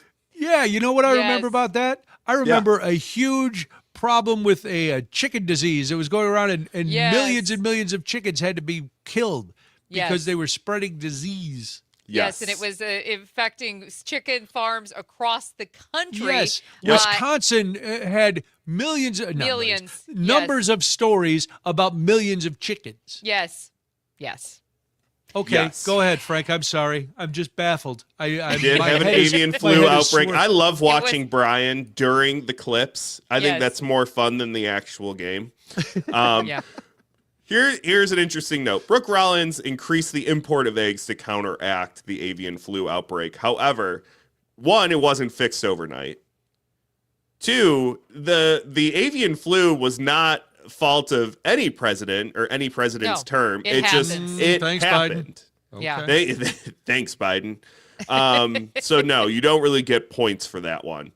And you don't need me to rattle off facts to tell you that affordability isn't a made-up word or a hoax. It's affecting all of us at the grocery store, at the gas pump, and it affects some of us. Let's say if you were over the age of 30 and you've never owned a home before, and you're probably not going to anytime soon. Right. That's affordability. Affordability is a made-up word. Wow. When it comes to things like the tariff decisions and the invasion of Iran, those two things can be blamed for a lot of these costs. Not all of them, but most of them, especially when you're looking at the gas pump and you're going to the store to buy things. Yeah.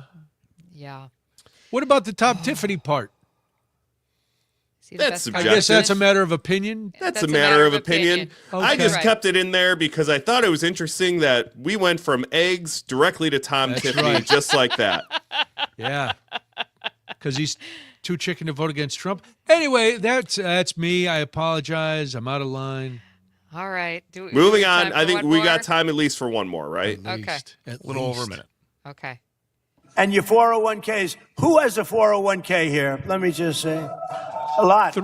Your 401ks, as you know, just hit a record high. So that's everybody. The Dow's at 5,000. Fiction.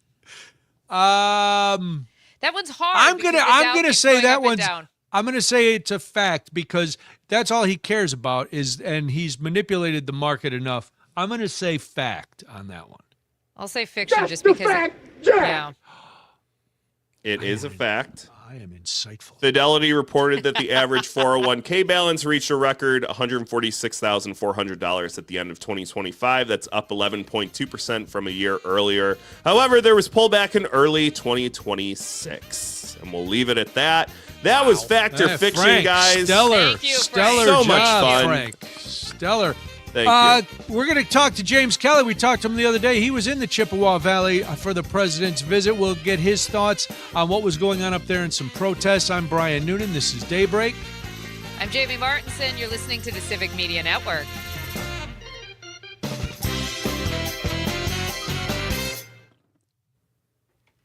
Nicely done, Frank. God, well I was waiting. Thank I you. was waiting to see if you'd use the clip where he said that a lot of people don't know that dumb has a B. That was right in the beginning. I almost did. I was like, no. It's low hanging fruit, but It it's was so low hanging that it wasn't even. I was like, ugh. I know, but it's just so funny. We've got James Kelly on the line, guys. Oh, okay. Good morning, James. How knows are that you? James. dumb Hi, has a B James. on it. Hi, James. Good morning, guys. How Long are time you? no talk. Yes. For real. Thanks for coming back. We appreciate of course. it. How was your weekend? Oh, well, I just tried to get a little bit of rest in after last week. Good. Well, Good to hear. sounds like A lot of it was running around. a whirlwind up there on Friday. Yeah, a lot of running around, a little bit of a sunburn, but, we overcame these struggles. Good to hear. James, did you know that dumb has a B on it? What? Well, the president asked. The president said the other day that a lot of people don't know that the word dumb has a B. Wow, you're just telling me this information for the first time. Wow, really? Oh man, that's all I could focus on all weekend. Yeah, I'm like, how really? That's how he starts it? Part of how he started out the entire roundtable on Friday. Yeah. A lot of people don't know. I've seen that line. It seems to becoming a favorite of his over the last few weeks. Yeah. Do you know affordability is a made-up word? I haven't heard of that word. No. Yeah, that word is. It's brand new. I had to look it up, just like skibbity today. I looked up skibbity and affordability. Is that in the dictionary, or is that more like an Urban Dictionary thing? It was in Merriam-Webster, actually. Oh, all right. It was in a real actual dictionary, which shocked me, to be honest. Well, it was probably like the word of the year in 2024 or something stupid like that. Yeah. Oh, God. When we come back, we're going to do a quick hit for the text to win, our last one for this hour, and then we will come right to you. Cool. Oh, that's funny. I'm seeing the cutest little cubs of some sort on TV right now from the Nashville Zoo, and I don't know what they are. They look like little, maybe leopard? All I saw was a little paw. Like trying to bat at a ball. So, I mean, that little paw will be bigger than my head eventually, but that's okay. Right now it's adorable. Mm-hmm. Who cares if it can kill me? So it's fine. All right. We got 15 seconds till we're back.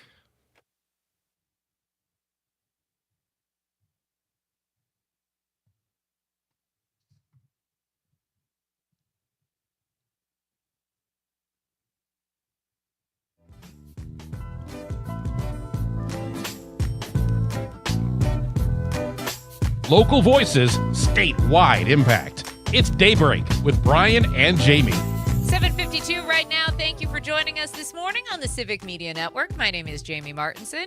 And good morning. I'm Brian Noonan. Glad you are here. Jamie, we got to remind everybody they've got about 7 minutes for this hour's word in our Accelerate Your Summer Text to Win multi-state contest. You know the deal. Every day we're giving away $100 in a Wisconsin Dells prize package, and anytime you enter, you are in the drawing for the grand prize, which is $250 in gas, another $250 in groceries. This hour's word is light. Light, yes. L-I-G-H-T, light. L-I-G-H-T, light. You have until 8 o'clock to text that word in using your Civic Media app. Don't text our regular number. We will not count it. So use the Civic Media app, text light, L-I-G-H-T, and that's your chance to win. Good luck. Well, as you were listening, hopefully, to Fact or Fiction, we know the president was in the Chippewa Valley on Friday. He was having a roundtable. He was talking to farmers. There were people in the crowd. There were people protesting a ways away. And there were people covering the story, like James Kelly, senior radio journalist at Civic Media for WCFW and WSCM in Eau Claire, Chippewa Falls. We talked to James right before this event, and he said he would come back, and he did. James, thanks for being here. Crazy day up in the Chippewa Valley on Friday. The heart of the 3rd Congressional District, and you had a chance, first of all, what was the mood up there? And you had a chance to talk to a lot of the candidates in the 3rd Congressional District. Tell us why that district is important and what they had to say regarding the president's visit. Well, I think the best way to kind of say it would be how candidate for 3rd Congressional District, Emily Berge, said it, is that this is a swing district in a swing state, and there is a lot of power here in the 3rd Congressional District to kind of direct how the rest of the state is going to go and how the rest of the country is going to go in the House of Representatives, just because of, how competitive this district is. And, if this is a district that swings towards the blue side, it's a pretty safe bet that a lot of other swing districts are going to be doing the same. And obviously, Republicans agreeing with the fact of that the 3rd District is such a priority. Can you explain to us a little bit about why this district is so important politically, both for Wisconsin and nationally, and kind of the makeup of the 3rd District? Yeah, well, as you know, we have a pretty interesting map of the 3rd Congressional District, a little bit of a U-shaped there. So it is a pretty interesting district that has a lot of farms in it, and it does have a couple cities, La Crosse, Eau Claire, and that's really where most of the Democratic votes come from, but there's a lot of farmland in there too. Now, the big problem is that over the last year, a lot of farmers have had difficulties with tariffs, selling their things off and getting the fertilizers they need. And I always think it's one thing to say that they're struggling. It's another thing to say, imagine having to fill a 300-gallon combine with diesel fuel at almost $6 a gallon. That makes a huge difference for you. So there's a lot of, I would say, anger, honestly, of farmers who have previously voted Republican and wanted this America First agenda. It's just not what they've gotten, really. So, James, speaking of that, there were some protests going on. They were about a mile away from where the president was. What were you hearing? What were the big messages coming out of these protests? Yeah, a lot of it was about the farmers and the war in Iran and gas prices. That's definitely the major issues right now. But a lot of these individuals who are protesting have also been out and about in the Chippewa Valley community protesting before. No kings. There's a lot of leftover signs from those that people keep breaking out. And it seems almost like these people aren't forgetting any of the issues that have brought them out to protest before. They're only adding to the list. So the protests are getting a bit bigger. There was about 300 protesters at the airport when Air Force One was landing. Probably a little over 150 outside the roundtable discussion as well. There were some Trump supporters as well at the airport, just there to kind of watch the plane land, not really there to protest anything, just kind of excited to catch a glimpse of the president. And there wasn't too much of a back and forth between those protests, which was good to see. We're talking with James Kelly. He's a senior radio journalist for WCFW and WSCM in Eau Claire and the Chippewa Falls. Obviously, criticism from the protesters, from the people who were in support of the president, maybe going to the roundtable discussion. What kind of support does he still have in that area, and what are they still most pleased with this president about, if you were hearing from any of them? Oh, that's kind of tough to narrow down sometimes. A lot of times it's just, we love President Trump. Sure. President Trump does what we want. And a lot of times these people are focused on, Medicaid, claiming Medicaid scams and elections being rigged and all that. And they want to go back and forth with it a little bit. And when it comes down to backing up statements with factual evidence, it becomes more look it up. Yeah, it's. I wanted to get your response, James. As a journalist, you cover the news. If you happen to see Kristen Welker's interview yesterday, and a lot of people saying it's about time that a journalist spoke up to the president and called him out on this. Just on a personal level, what's your thoughts on that exchange? Yeah, I did see it. It was definitely an interesting exchange, and it was nice to see, somebody kind of demand that evidence, those facts.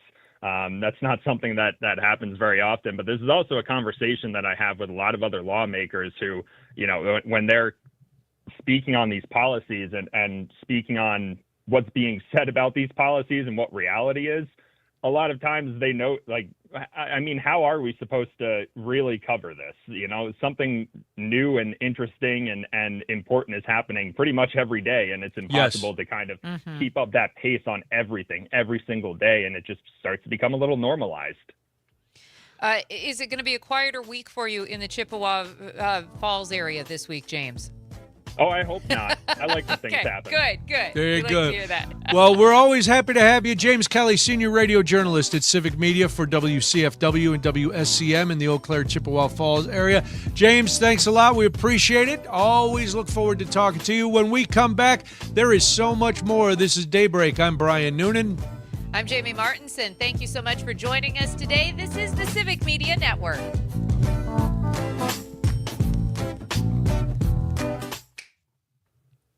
All right, we're clear. Awesome. Thanks, guys. Thank you. Thanks, James. Thank you. Thank you, Appreciate James. it. Appreciate you. Have a good one. You too. Bye-bye. All right. Now, Whitney asked, how do I submit a word on the app? But right above it, Whitney did, in fact, enter the contest. I texted her and let her know we had it. Oh, yeah, she's in. Oh, you did? Okay, cool. Yeah, I did. Okay, thank you.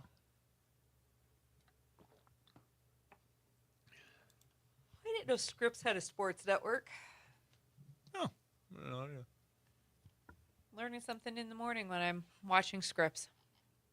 Scripps got it all. I really had no idea they had a sports network. Interesting. Scrippity-dippity. Skippity-dippity. All right, I'm going to use the restroom quickly because it's another long hour.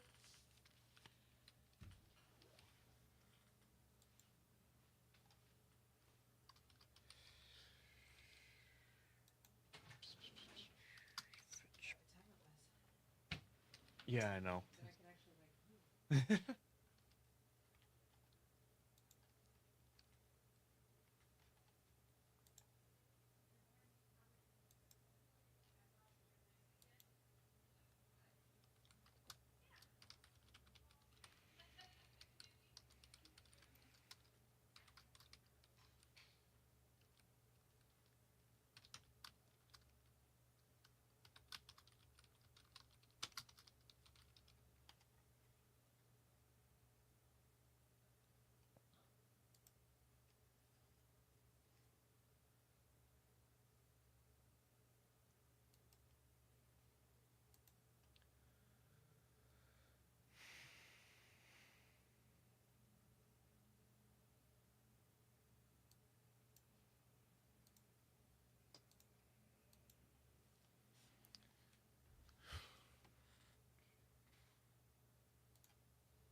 Megan.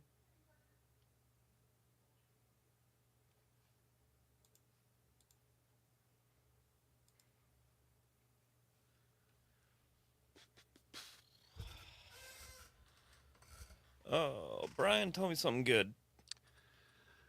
Tell you something good. Good. Yeah, hold on. We're going to State College for the Penn State Purdue game on Halloween. Oh, fun. Yeah, because really cool. Got a text from originally they wanted to go to the Wisconsin game. Sure. But yeah. I already have a gig that night that I committed to a long time ago. So we were trying to find a home game that we could go to.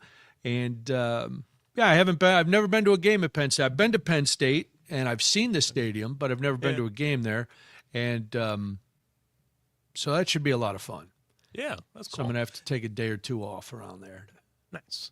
Yeah. That stadium, it's like, if I'm remembering it right, it kind of looks like it's on stilts, sort of, right? A little bit, like the grandstands. Yeah, it kind of freaks me out. It's been a while since I've been there, but Molly's been to a few games because Ian's mom works at Penn State and they live in State College. Cool. So and that's where Ian did his undergrad and stuff. So yeah. Oh, hey, I've been to Penn State for a game. Well, you're the coolest. I know. Let me tell you something. I hope you enjoy sitting in a parking lot not being able to leave because that's in your future. Well, we could probably. I'll just walk downtown. Right? You go walk downtown. I'll walk around campus. Harrisburg is a pain in the ass to get to begin with, isn't it? It's not even State Harrisburg. College, It's State College. It's the middle of nowhere. Yeah, State really? I College. drove through a shanty town to get to the stadium. It's about and then two and a half hours from Pittsburgh. And then all of a sudden, boom, there's the valley. Yeah. You're like, It's wow. wild. It's like, and yes, the stadium is like, it almost looks like a massive high school stadium with the bleachers and stuff. Yeah. Yeah. I followed some guy, quick story time. Okay. I followed some guy because I think they just finally renovated the press box. Yeah. So when I went, it was like the oldest thing in the world with one small elevator. Yeah. So to get to the press conferences in time, I followed some guy that looked like he had been there before. and he went down like some I've heard back you tell door. Oh, you told this story. Yeah, where I went down the sketchiest staircase, and it was like a fire escape, and I thought it was going to rust through, and my fat ass was going to fall through. Yeah. I was actually telling a buddy of mine about that the other day because I couldn't remember where I had heard that story before. But yeah. I think I was talking to myself. I was like, "Oh my God, I'm. This is where it ends." Yeah, I'm looking forward This to is it. They it. have their cool. dairy program has an ice cream parlor on campus, and the Penn State Creamery makes the most unbelievable ice cream. They've Molly and Ian have brought it the last 2 Christmases. It's just so good. It's a cool stadium. You'll like Yeah. it. The atmosphere is can't great. wait. Yeah, I'm looking forward to it. I'll have to put in for a couple days. But before you know it, it's 1 a.m, and you're still in line to leave the parking lot. So. All right, we 10 seconds till we're back. I'll wander away.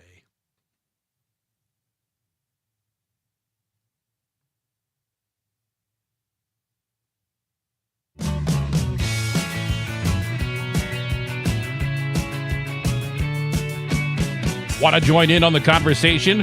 Call or text 855-75-CIVIC. Now back to Brian and Jamie. Good morning. Thank you so much for joining us today on the Civic Media Network. If you're in Appleton and Oshkosh, listening on WISS, or in Eau Claire, listening on 93.5 The Tap, in Wisconsin Rapids on WFHR, or Hayward on WBZH. Thank you so much for joining us today. We always appreciate it. I'm Jamie Martinson. And good morning, I'm Brian Noonan. So when should judges step away from a case? 855-75-CIVIC, 855-752-4842, because that's a question in front of the Wisconsin Supreme Court. They're considering whether judges should be encouraged to step aside from cases when campaign donations or other factors could create the appearance of a conflict of interest. And we know it's still amazing to me that Supreme Court races in Wisconsin generate that kind of money coming into them, the interest, the fact that, we have judges races all over the country, but man, we focus on the ones in Wisconsin with a lot of money and a lot of fury. The court voted 5-2 to create a committee that will study possible changes to judicial recusal rules and make recommendations. Any future changes could apply to Supreme Court justices as well as appellate, circuit, and municipal judges across the state. The proposal comes as spending in Wisconsin judicial elections continues to grow. More than $100 million was spent on the 2025 Supreme Court race, making it the most expensive judicial election in history. You remember Elon coming to town, throwing his money around. There was still a lot of money spent this year on the race, not nearly the same. But it makes sense. If the money's coming in, you got to recuse yourself. Because why, as a judge, why would you want to put yourself in a position to have your decisions questioned in appeal? Because somebody could prove, hey, you got a lot of money from company X, and then they had a case in front of you and you ruled for them. Even if they deserve to win, even if the law backed up your decision, there's still going to be enough people to cast suspicion on this. Well, especially in Wisconsin, right? Where where there is always that fine line of people, because it is such a swing state, people trying to always have a say in what actually happens and thinking that, there's always some sort of line of impropriety that's happening is somewhere down the line, even when it's not, right? Like we see this all the time. This goes further. To me, this is it's a good step in the right direction. If you want to keep a trust in the entire process. I mean, if I ever had my way in a perfect world, there would be no outside money being offered into these races whatsoever. I mean, to me, that's just the ultimate way to handle this. But hey, I don't live in a perfect world. So to me, this is at least a good first step to make sure that the decisions that are being made on the courts can't be scrutinized to a point where you could continually have those appeals. You could have people continually, chiming in on news or making it seem like there was something that wasn't right when it was all done according to law. There's one aspect to this that I have a question about in my own mind.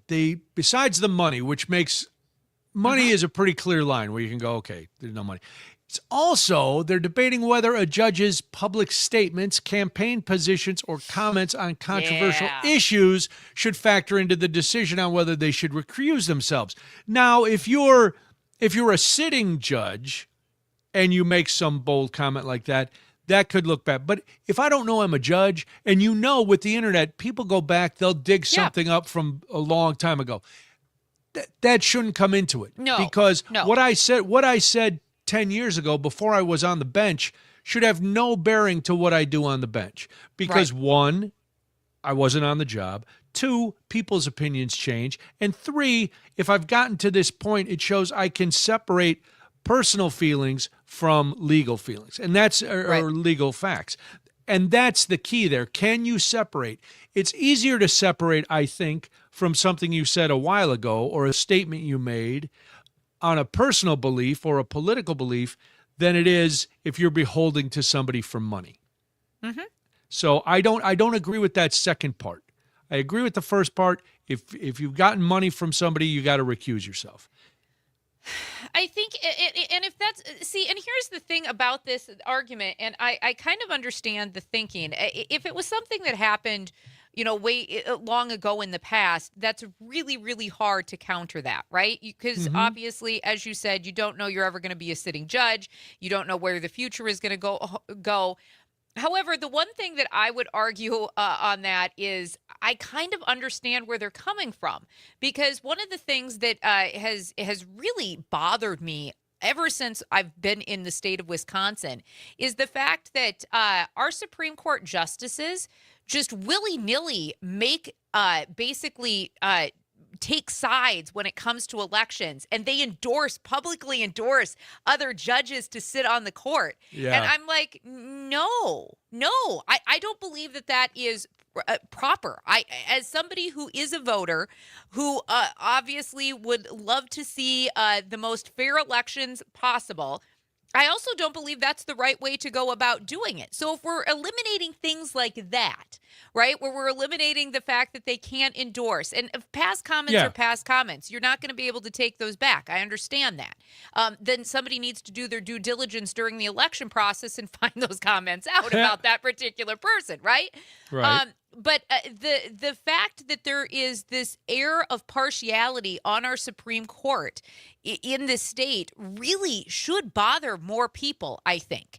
And that's not saying that I'm not going to ever say this candidate is better than another. You have to look at it at face value, because no matter how you vote, people get upset when justices do that. And I think that is one place where we could use better ethics on our Supreme Court in the state of Wisconsin. I agree with that part. You don't, once you're in that job, you become apolitical, or you should be apolitical, and then you keep your opinions to yourself. You have I know, yes, we all have free speech. Yes, we have a right to make opinions, but we also have, most of us, I know we can't make statements on social media and stuff that would, we have very strict guidelines. That's why we have to say all of our opinions are our own, and we have to make sure we're covered. And if you're a Supreme Court justice or a judge at any level, you should be beyond all that. Yeah. Save it for a glass of wine with your friends in your house over a dinner party, and then rail about whatever you want. You're supposed to be making your decisions based on the state constitution if you're part of the Wisconsin Supreme Court, or depending on what court you're at in general, right? You're supposed to be making the decisions. Yes. And the law doesn't make sense, and people have hard enough time understanding some of the rulings, because it doesn't make common sense, but it's the law. And we don't need to muddy the waters. And your point about, I've never understood how the court races are so partisan. It's wait, the law isn't partisan. No, and that's just it. The law should be very bipartisan.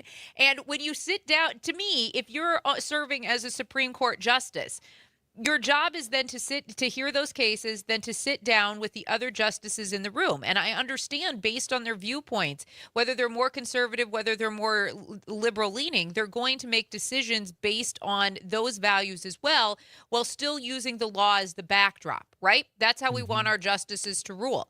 You have to be able to work with the other justices, because that's that's why there's bipartisanship, because you have to interpret the law that's best for all people, not just based on what you think. And that's why it really bothers me. And I'll be honest, I haven't really heard the Republican justices really do as much endorsement as the more liberal-leaning justices on the Supreme Court. So I find that fascinating when the more conservative justices do get attacked for that, because their statements aren't quite as public as I've heard the liberal-leaning justices in this state. Well, according to legal organizations, they're saying, listen, this could lead to broader and more practical challenges, like campaign spending coming through PACs or outside groups that do not disclose individuals. Either way, I mean, that's a justification. Well, and we've heard that justification a few times just as we're moving to the primaries. Sure. Or through the primaries. It's, oh, well, I didn't know exactly where the money came from. It was from my PAC. I think money's money, and at some point you're going to go, okay. And there's got to be a way to find out. Either we get rid of PACs so that there's no way to hide who's giving the money, or there has to be some disclosure, because I get it. I get at some point it's a legit defense. I don't know who gives to the PAC. Right. And that's but the you also know your PAC, the way it leans, and who has, who would be likely to support it, and you can make an educated guess if you are a justice. But we have to figure that out first. So it all goes back to campaign finance reform, which we're not going to get because money. Yeah. Well, and that's just it. I mean, both parties don't want to lose the PAC money. I mean, they really don't. It's what propels both parties in elections and gives them maybe a higher lift in their particular election. And I mean, that's just it. There are candidates out there who are like, yes, I only take small dollar amounts, and kudos to you if that makes it if you're able to do that. But that doesn't mean there aren't PACs that have been developed in your favor who then give you an increase in notoriety and commercial spending or whatever it might be. So you can tell me all you want that you're only taking those small dollar amounts because you probably are yourself and your campaign, but that doesn't mean that there's not outside groups who are still trying to buy influence on your behalf. Yeah, you're not buying that many TV ads and radio ads with $4 contributions. No, and you know what? And I don't fault a candidate, because in this current political cycle that we are in, that's what they have to do. They have to be able to have the spending in order to get their name recognized. You also have to have a really great platform. So, there's that portion of it too, but that's a whole different topic for a conversation. But I don't fault any of them for that, because that's how the rules are currently set up for them. But it does bother me that there is, as we've talked on this show at nauseum, probably at this point, we need better rules. We need better rules for what happens with that PAC money. Well, and you'll, if you're wondering, do we have rules now? Yes, these rules that the judges have now, recusal standards were set in 2010. The court had a conservative majority then. The rules have remained controversial as spending in the races has gotten better. They're not going to make any changes right now. The committee is going to study the issue and then potentially recommend revisions at a later date. So this is all theoretical conversation right now. But hopefully somewhere down the road, some changes come. And it was retired judges who have already served that proposed these changes about public concern. So it's not anybody who's currently sitting. It was actually retired justices who were like, after what we've seen and kind of been through, we probably need some things to change. But then why didn't you try to change it when you were there? Well, and I'm wondering if maybe it's just gotten so out of balance over the years, because you've never seen the type of money, even 5 years ago. Right. You didn't see that type of money going into judicial races or school board races like last year was the peak. And even this year, when everybody said, well, there's not as much money as we mentioned, there was plenty of money.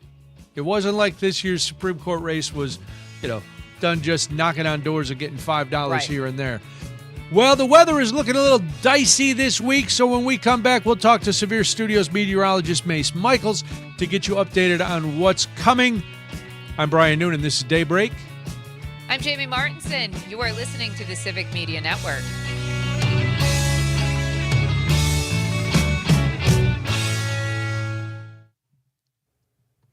All right.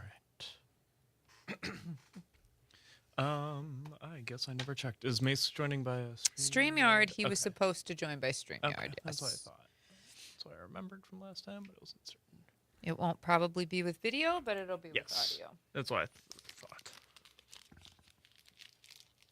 He's still in Iowa City, so he was going to join from the radio station down there.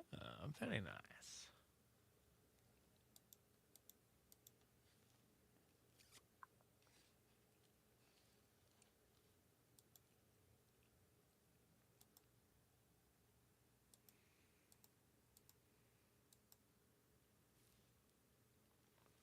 Yeah, this is going to be just a gross week. I had to put the dog out this morning in the thunderstorm. She was not a happy camper. I was a very happy camper when I walked out of the house because I had forgotten my umbrella in my car. And it had stopped raining while I was walking to my car. Perfect. Yeah. Yes, it was storming pretty hard when I got up this morning. It seems to be clearing up now. At least the rain has stopped. It looked like it was clearing up here, and then it got like suddenly dark and cloudy again. Yeah. Yeah, I was looking at the weather for our visit on Wednesday, and I was like, oh, boy. It's going to be hot. Most of the storms are supposed to stay away until late in the day, Oh, that's good. but it's going to be hot. Do you think I'll be able to golf at 5:30? Oh, that's Oh, that's Mace. right. It's Wednesday is a golf day. Monday's my golf day. Oh. Oh, you mean today will you be able to Yeah. golf? I thought Yeah. we were talking about Wednesday. Mace is logging in right now. Okay. Here he is. And here he is. Good morning, Mace. How are you? Oh, can you hear us, Mace? Uh-oh. Can you hear us, Mace? Hello. We can't hear you either. Double Hi. check in. There we are. Oh, there we can go. hear was you. way- There we go. We got just a couple of seconds, guys. Check.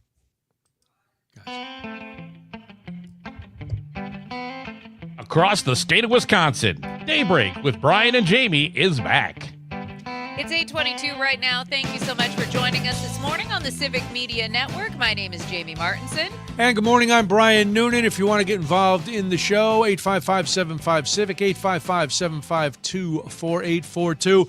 It's looking like a very active weather week here in Wisconsin and across the Midwest, actually. So to get a better look at what's happening, Severe Studios meteorologist Mace Michaels joins us again. Mace, thanks for being here. Appreciate it as always. So am I wrong to say that this week is looking a little dicey for everybody? What's causing it? Where is this coming from? What's the deal? Yeah, it's going to be a very summery week, even in the rain that has been falling. If there's one thing I noticed right away, and this is weather nerds, when you step outside, you notice it right away. This is a warm rain. This is tropical rain. This isn't that cold rain we had 3-4 weeks ago. So the weather pattern has just totally changed. And these type of rains can just wring out a lot of moisture. So have to watch out for flood worries today, heat we look into tomorrow, and then maybe severe storms on Wednesday. All right, so let's break this down a little bit. Let's start with the heat and the humidity, because that's going to be part of the ongoing story this week, and then we're going to see cooler temperatures. So as a meteorologist and me, somebody who watches weather, we're going to need somebody to break that warm and humid weather to get the cooler temperatures. So what can we expect today? I mean, we've seen some rain and thunderstorms across the area already. Is this expected for much of today to continue and then across the rest of the state? Or are we more isolated today? Yeah, everything coming today is flowing up from the south. So the humidity building, the heat building, and these are the type of thunderstorms. You may be in a period that they last for half hour, 45 minutes. But when they rain, they will just be soakers. So we will have some pretty significant rainfall totals in a short amount of time. With some of the storms yesterday in Iowa, Illinois, they were just ringing out 1 inch in, in a half hour. These are big time rainfall producers. So they don't last long, but when they're coming down, they will really be cranking. Today, it's still on the warm side, so we're in the warm and humid flow. The cooler air won't arrive until Wednesday's system, and that's when we could have a round of severe weather, or a couple of rounds of severe weather. Mace Michaels is our guest, the Severe Studios meteorologist. Let's talk a little bit about Wednesday. It's an alert day. So what does that mean technically? And then what should we be alert for? Sure. It's right now so far a level 3 out of 5 risk from the Storm Prediction Center, an enhanced risk. Last I looked, that is just the way their grading scale goes from marginal all the way up to high. So enhanced is the in-between one there at level 3. It's leaning a little more initially into the western half of the state. But all modes of severe weather possible. There's a strong low coming in, so there'll be plenty of a twist in the atmosphere. So tornadoes definitely a concern. And then large hail in the type of environment we're in won't be an issue. These will have some strong updrafts. And then a wind risk is there as well. So all modes of severe weather possible, let alone we just talked about the flooding concerns. Are there going to be specific portions of the state that you're more concerned about than others, or is this going to be kind of a statewide with all of the conditions? Anybody is kind of eligible for this weather. It's leaning a little more west, it looks like, at least through for Wednesday. Now today, just about everybody, especially the southern half of the state, has the biggest concerns today for the heaviest rainfall, but everybody's going to see today's showers and storms, and you won't be able to escape the heat coming for tomorrow. Wednesday, probably a higher risk of severe weather, or at least to see more severe storms. It'll be in the western half of the state, but I still think that risk is out there for everyone. Maybe the far north having the least chance, just the way the low is going to track, but with the way it will move through, it'll be in the western part of the state. I have what's going to seem like a very dumb question to you, Mace, and to Jamie, but it interests me. You brought up the difference between the cold rain and the warm rain.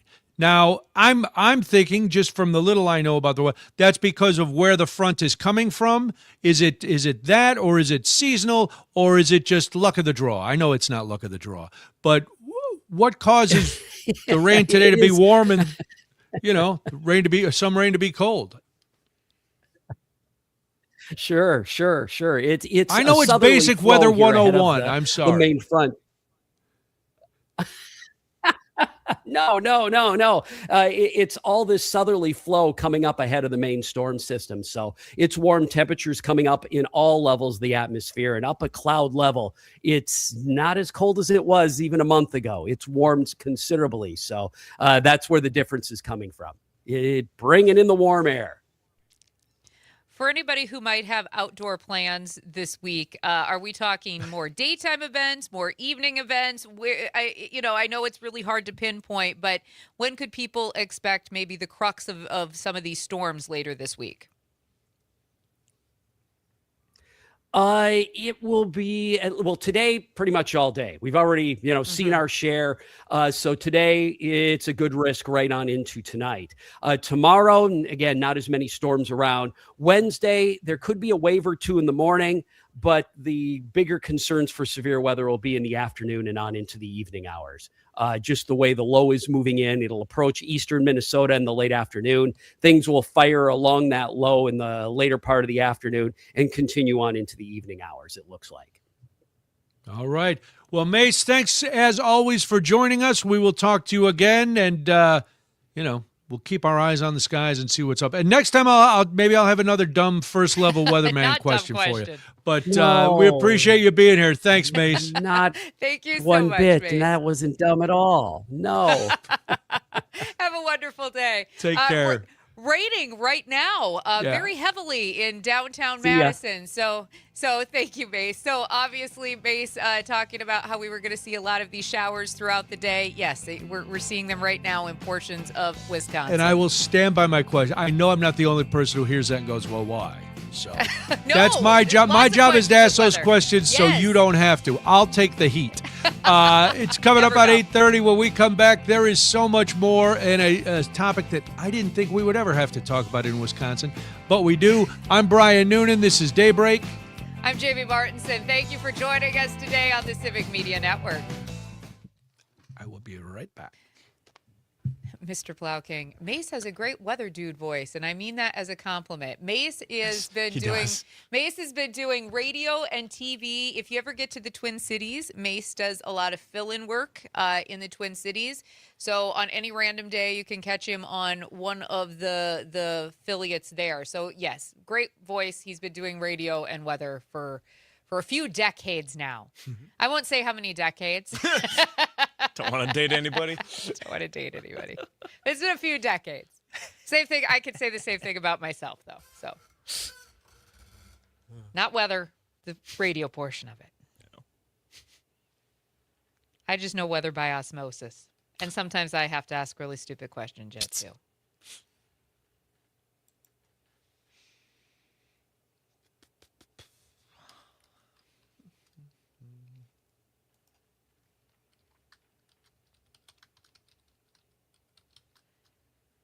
No, this poor dude got caught without an umbrella. Oh. That sucks. He was waving his arms around like, God, son poor of guy's going to be really wet because it is a downpour right now. a... Yeah. And it's actually starting to come down harder, I think. Yeah. Really sucks, too. I went outside last night about 10:30 and watered all my flowers. They didn't need it. Yeah. It's funny because been doing a bunch of landscaping in the backyard, and I don't know if it just got this bad or if I finally just noticed it. But like the grass is super brown right now because Flash droughts. We had essentially what I think we had. What we're going to have this week, I think, is basically what we will have had in April or whatever that was, and that was pretty much all of the entirety of the rain that we got. Yeah. So. No, that's why we talked about flash droughts last week, because it's a thing. Yeah.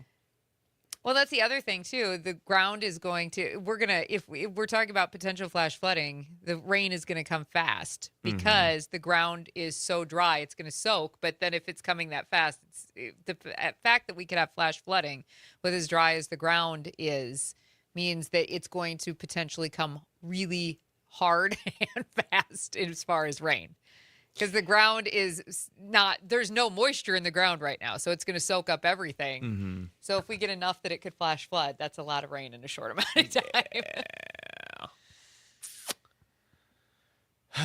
On Friday morning, it was raining on the way into the studio, and Friday was my first Mallards game of the year. Oh. And famously, it rained like crazy at Mallards games last summer or summer before. Oh, really? And when it was raining on Friday morning, I was like, yep, this tracks. This makes sense. That's funny. I think I've showed you that picture before. There was like a shelf cloud right in front of the stadium one time. Ugh. Yeah, it's going to be an awful week. It's going to be hot and humid. And Corey and I were talking about it yesterday before he left, because he's in Baraboo for the entire week. I suppose, yeah. He was like, it's going to actually feel more like August this week than June. Nice. I was like, oh, well. He goes late July, early August, where you get those really hot, humid days. The dew points are really high. So instead of like 90, it feels more like 100. He's like, that's what we're going to have this week. Great. I was like, oh, that'll be fun. Call BS. I don't like it. I don't like it.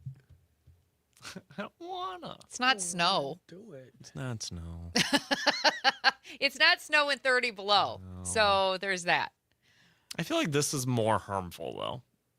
Severe. Well, Yeah. it Like, depends on what kind of weather you're talking. yeah. Summer weather scares me more than winter weather does. Is it bad to say that I've gotten to the point where weather is just weather and there is no set patterns anymore? Because anybody who wants to tell somebody who is in the weather business that there's no such thing as climate change should really sit down and have a long discussion with them. 10 seconds till we're back.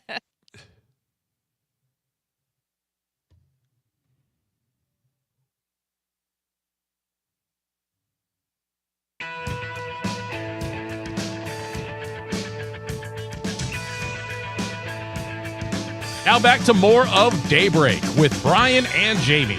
Good morning. Thank you so much for joining us today on the Civic Media Network. It's 8:35 right now, and a quick reminder that even if you qualified in our Accelerate Your Summer Multi-State Text-to-Win contest last hour, don't forget you're going to have more opportunities to qualify throughout all of today and again throughout this entire week.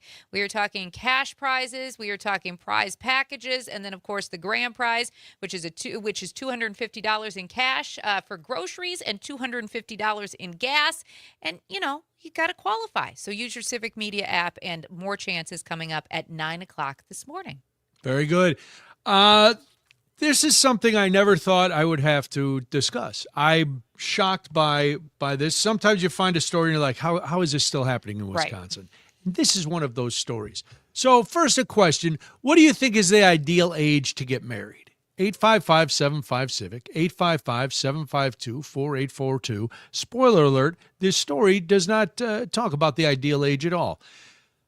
You may not have heard this, but last month, Oklahoma became just the 17th state to ban child marriage. That's the practice of allowing minors, typically 16 and 17-year-olds, to marry with parental consent. Now, most states that have banned child marriage to date are led by Democrats. Wisconsin, where Republicans control the legislature, has not. So, yes, in case you didn't know this, child marriage is still legal in Wisconsin. And I'm not saying this just because it's a salacious headline, though it is. It should be shocking to other people. It's really shocking to me. So in Wisconsin, here's the deal. 16 and 17-year-olds can still be married with written permission submitted to a county clerk along with a standard marriage license.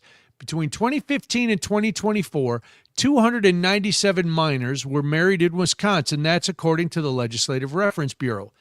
These teenagers, notably, can be married not just to other minors, but also to adults. State law provides an exception to its rules on statutory rape. Sexual relations between an adult and a teenager are not a crime as long as they are married. Now, you may be wondering, where are the Republicans on this? Because this has come up, and this is going to shock you, this has come up a number of times. Rules have come up in front of the Assembly, and they have never once been brought to the floor. Because according to Republicans, they say that if we pass these rules, it infringes on parental rights. That's legit. That's what they say. JB, you've lived in Wisconsin and been in Wisconsin. I've been in Wisconsin for a long time. I didn't know this was a thing. And I guess why would you? Right. Yeah. But shocking.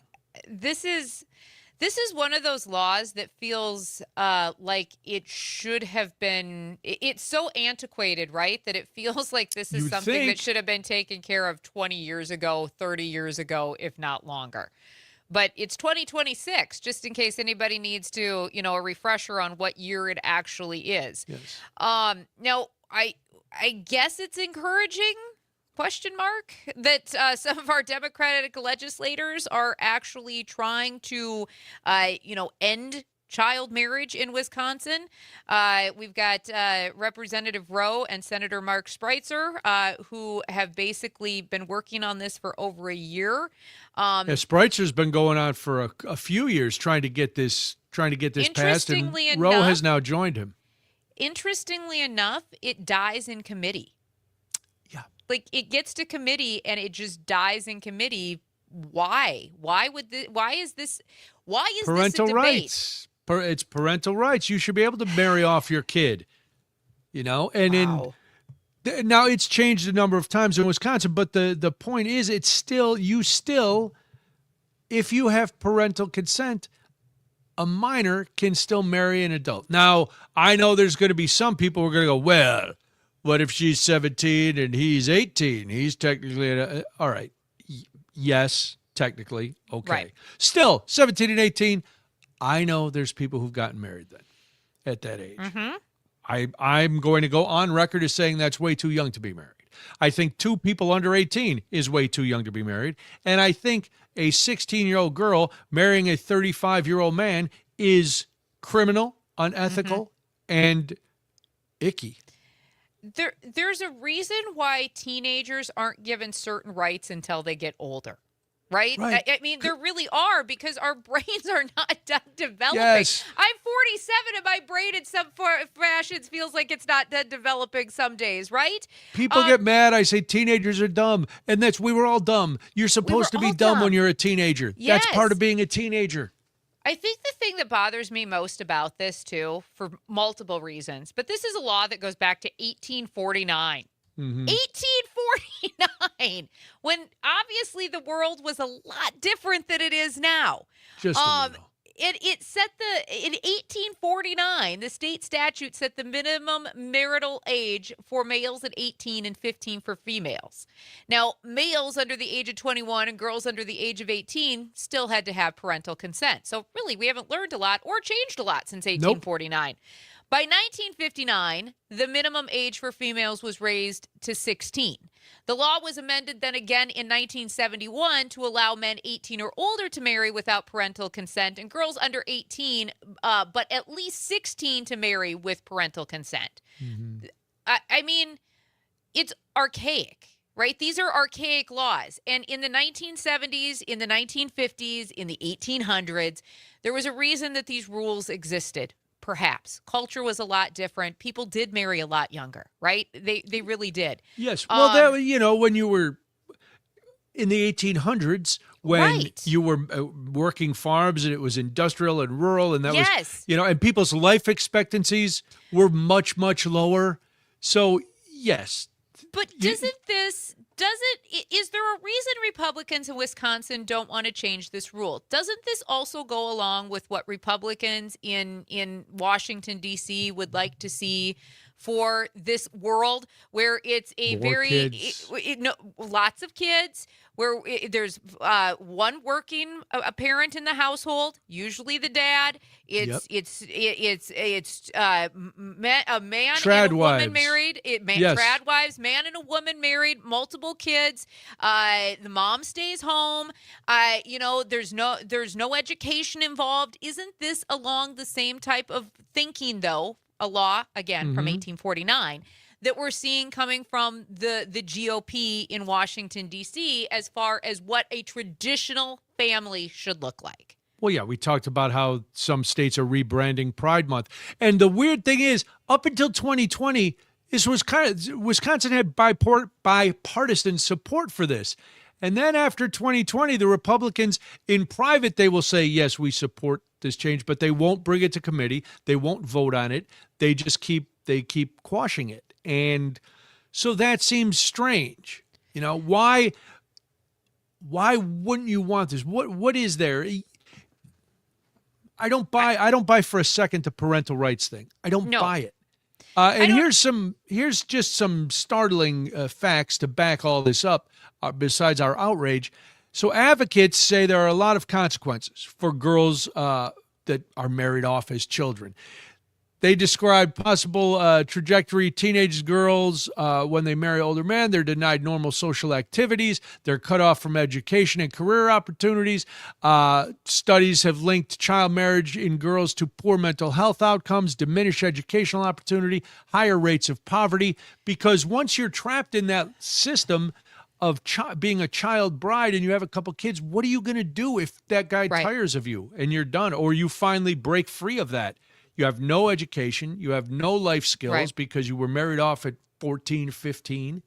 You've probably dropped out of school, so your education is low enough that getting any sort of job beyond the minimum wage, and by the way, Wisconsin still won't raise that either, is going to be a problem. It's going to be problematic. And that's just it too. It's about the economic impact of it for especially these girls who get married at a really young age. But the mental health of this is, that's a whole other concern, because there's study after study has actually linked child marriage to higher rates of depression, anxiety, social isolationism, and emotional stress. And a lot of young people who marry really young often lose opportunities because they don't get to participate in those normal kid activities. They don't get to have the same sort of friendships. Even if it's a toxic friendship, you have to have the experience of being able to get yourself in and out of those friendships, right? And dealing with those types of people and experiences that are just overall a normal part of growing up and being a teenager or an adolescent, whatever term you want to throw at it. This is the fact, too, that the GOP will sit there and tell Senator Spreitzer and Representative Rowe that they don't agree with this law and they should end child marriage, but not actually pass it through committee and put it onto a floor vote, tells you about the cowardice within the Republican Party, not just at the state level, but all the way up to the national level. And I'm gonna call this out. During the last session, the bill, the child marriage bills sat in committees. That's Senator Chris Capena of Delafield and State Rep Patrick Snyder of Weston. They died in committee, as Jamie said earlier, but those are the two representatives who head the committees. And those are the guys who kept it for why? I would love to hear from them why. What was it? Are they trying to tie it to something else and they can't, and so they just kill it? What's the justification? And maybe there's somebody out listening who is like, well, Brian, we could see this being, a good thing. 855-75-CIVIC, 855-752-4842, because as with a lot of things lately, I am flummoxed by why this has not moved forward. It doesn't make sense. It seems potentially, if you want to go to the far extremes, it could be used for trafficking. You don't. Yeah. And it's not always, the high school senior and the college freshman who will have to get married because originally when the laws first started, it was guys were allowed to get married underage if they had, so that their child wouldn't be born out of wedlock. So if you know how that happens. I don't have to paint the picture. Listen, you're out in the horse barn, and all of a sudden you're feeling randy in the haystacks, and then 9 months later, and things happen. Just give me the birds and the bees. Yeah, I did, Parker. He did. Wow. You learn everything here on Daybreak. Yeah, Parker. I'm here to mentor you in all areas. That's why I'm here. That's good. Here's the thing too. There's so many things that are going through my head right now because there's also the legal protections with all of this. Marriage creates an exception to statutory rape laws, right? Yep. Meaning an adult and a minor then could legally have sexual relationships if they're married. And obviously that is going to be one reason why child welfare advocates argue that this deserves a lot of scrutiny and probably the law needs to be changed. That there's practical concerns as well. Marriage is a legally binding contract. There's finances, healthcare, housing, potentially children all involved. There are so many reasons why the law needs to be changed. And I'm sorry, if you're a Republican and you won't pass this out of your committee, it's cowardice. It's sheer cowardice. Stand up. What are you afraid of? Once again, we like the kids till they're born, then we let them do whatever they want. Whatever happens to them, hey, you're on your own, kids. All right, we're going to take a quick break, and then we're going to get rid of influencers altogether because I've had just about enough of them. This is Daybreak. I'm Brian Noonan. I'm Jamie Martinson. It is 8:49 right now on the Civic Media Network. All right. Get rid of influencers. Oh, boy. Yeah. Good luck. Hot take. I want all influencers. Who are they influencing? The weak-minded. The weak-minded don't need any more influencers. Save it. Save it. My favorite part of this story that we're going to talk about is the video. Have you seen it? Yeah, I watched it. Yeah. Oh, I need to see this. I haven't seen it. Like, literally, what are we doing? Is it linked here? It should be in the article, yeah. Like, I think it's embedded in the article.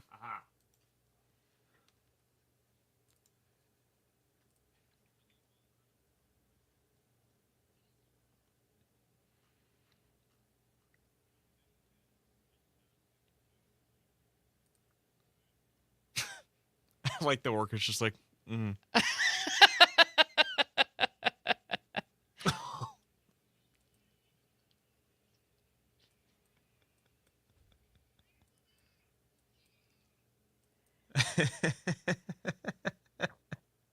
Yeah. I like this video. I think this is a great use of time. This is a perfect reason to be on the internet. This is what the internet is for. It's for stupid stuff like this. You are so 22, 23, because that is the exact same reaction that my boys had when I was showing them this video. Hilarious. I'm like, this is the stupidest thing I've ever seen. They're like, this is the greatest This thing is ever. awesome. As long as he didn't drop them and hit anybody with them, I don't care. Or choke on them. Well, that's his own safety. Serve you right. It's up to him. It's exactly what Dribbling sauce all over yourself.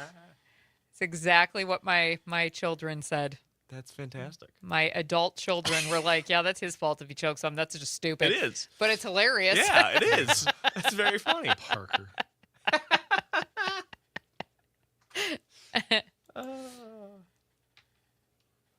Oh, that's an interesting headline.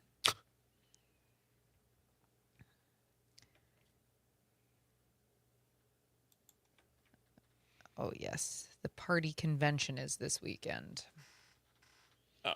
The I Democrat. thought you meant like having a party. Well, It's like, the headline is the Democratic ahead field for conventions. Wisconsin governor has been static for months. That could all change this week because it's all hinging on who does the best, I think, at the WisDems convention. are they having a debate at the convention? I don't believe so. And what's the point?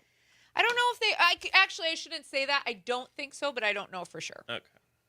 If Because they've all been to 892 forums, and there's 892 left before the primaries in August. I think What they could they debate and possibly have more to say? What more could they possibly have to say? I think they debate and we take whoever gets the loudest claps. 10 seconds.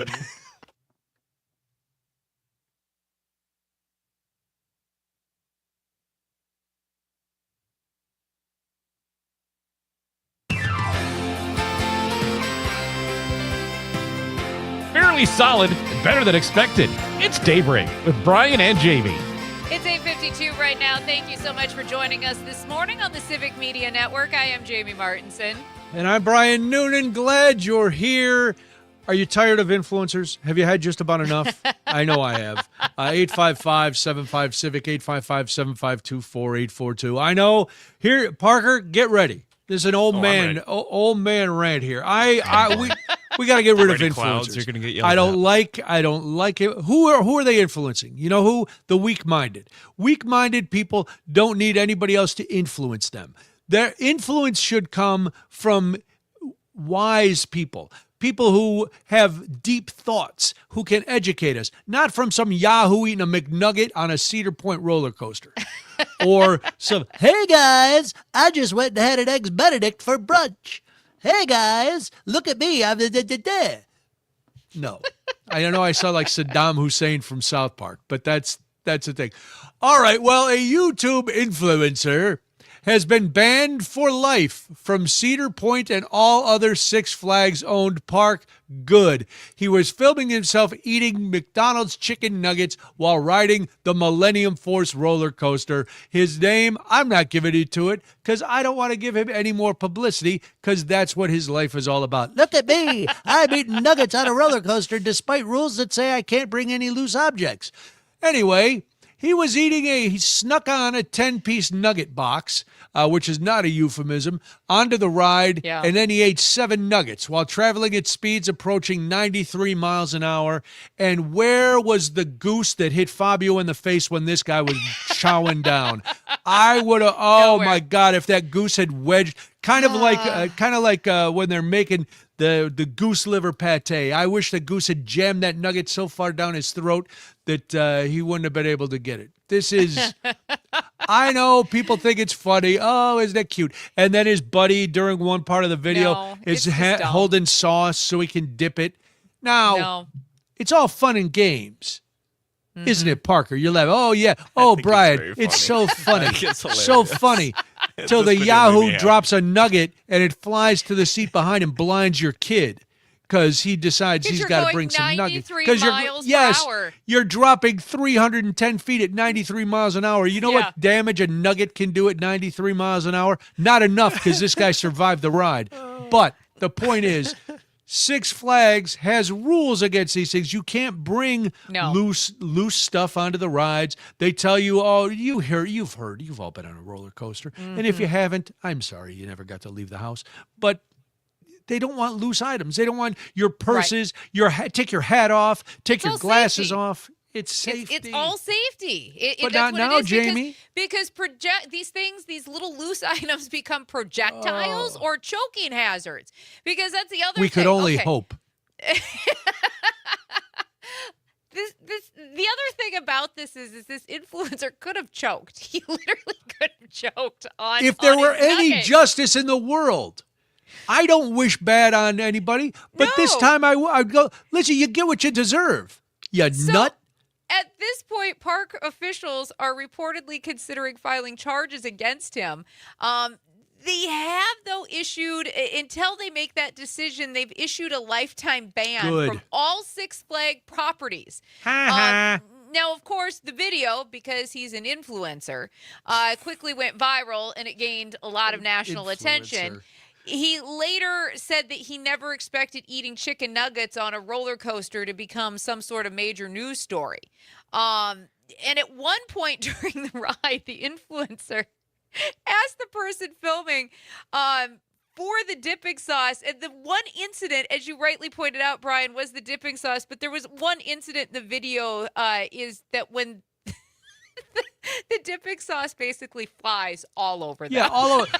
Hey, imbecile, you're opening up a liquid going 93 miles an hour. Have you ever tried to spit out the window of a moving car? It's coming right back in your face. I know physics is probably hard because influencers don't usually break down any sort of physics unless it's Neil deGrasse Tyson. Then he'll go into some astrophysics for you. But that's boring. We want to talk about an alien. There's more to this, though, because the ride's official photo even captured the influencer eating a nugget during the ride. Stop, please, calling him an influencer. Stop. Who is he influencing? If you are influenced by him, he's influencing Parker. Then Parker needs to be put down. If he is influencing you, Parker, you need to, Frank. Parker's got to go. I'm sorry. I'm not going to do it. I'm not dumb enough to do it, but it's funny. The other part of this is that Cedar Point, as part of the Six Flags rules, also restricts on-ride video recording. So cameras, including GoPros and any handheld devices, are actually prohibited on rides unless, you have exclusive park approval. But man, it didn't happen if it's not on the gram, Jamie, so I got to do it. I got to break those rules. Give me a chicken nugget. Next time I'm going to do a shamrock shake as I'm going on the tilt-a-whirl. It's going to be fantastic. I'm going to influence everybody. Every simpleton in America is going to try to eat Big Mac while it's going on that floppy boat that goes back and forth so fast. Here's the thing that bothers me. When did we become a society where we were cool with this as our entertainment? Like, that's a legit question I have. I don't know. We talked about Skibbity before, which is a show about talking toilets. Can we trace it back to that? Or was it before? Was it Beavis and Butthead? We devolved. evolved. We're devolving. We are rapidly. devolving. We are in an idiocracy. And Nugget Boy is, he is now ruling the. Oh, I'm surprised it went viral. Surprised, but not unhappy, are you? No. That was your whole goal. No, because then they monetize on it, right? They get the monetary benefits of and it. And who knows? Maybe he placed one of those bets on one of those prop bets on whether somebody would ride a roller coaster and eat McNuggets, and so now he made money that way too. The whole world is just upside down. Well, and now you know Parker is buying into it, and I can't be a party to that. I can't have somebody on the show who is a proponent of dumb. It's so funny, Brian. We should do it. With a B at the end. All right, we'll go to the fair, but I know you don't leave town, so it's hard to have adventures when you don't leave town. All right, I'm done. I'll talk to you tomorrow. Jamie, you can stay if you want. It's Daybreak. I'm Brian Noonan. I'm Jamie Martin. Thank you so much for joining us today. This is the Civic Media Network. Stephanie Miller is next.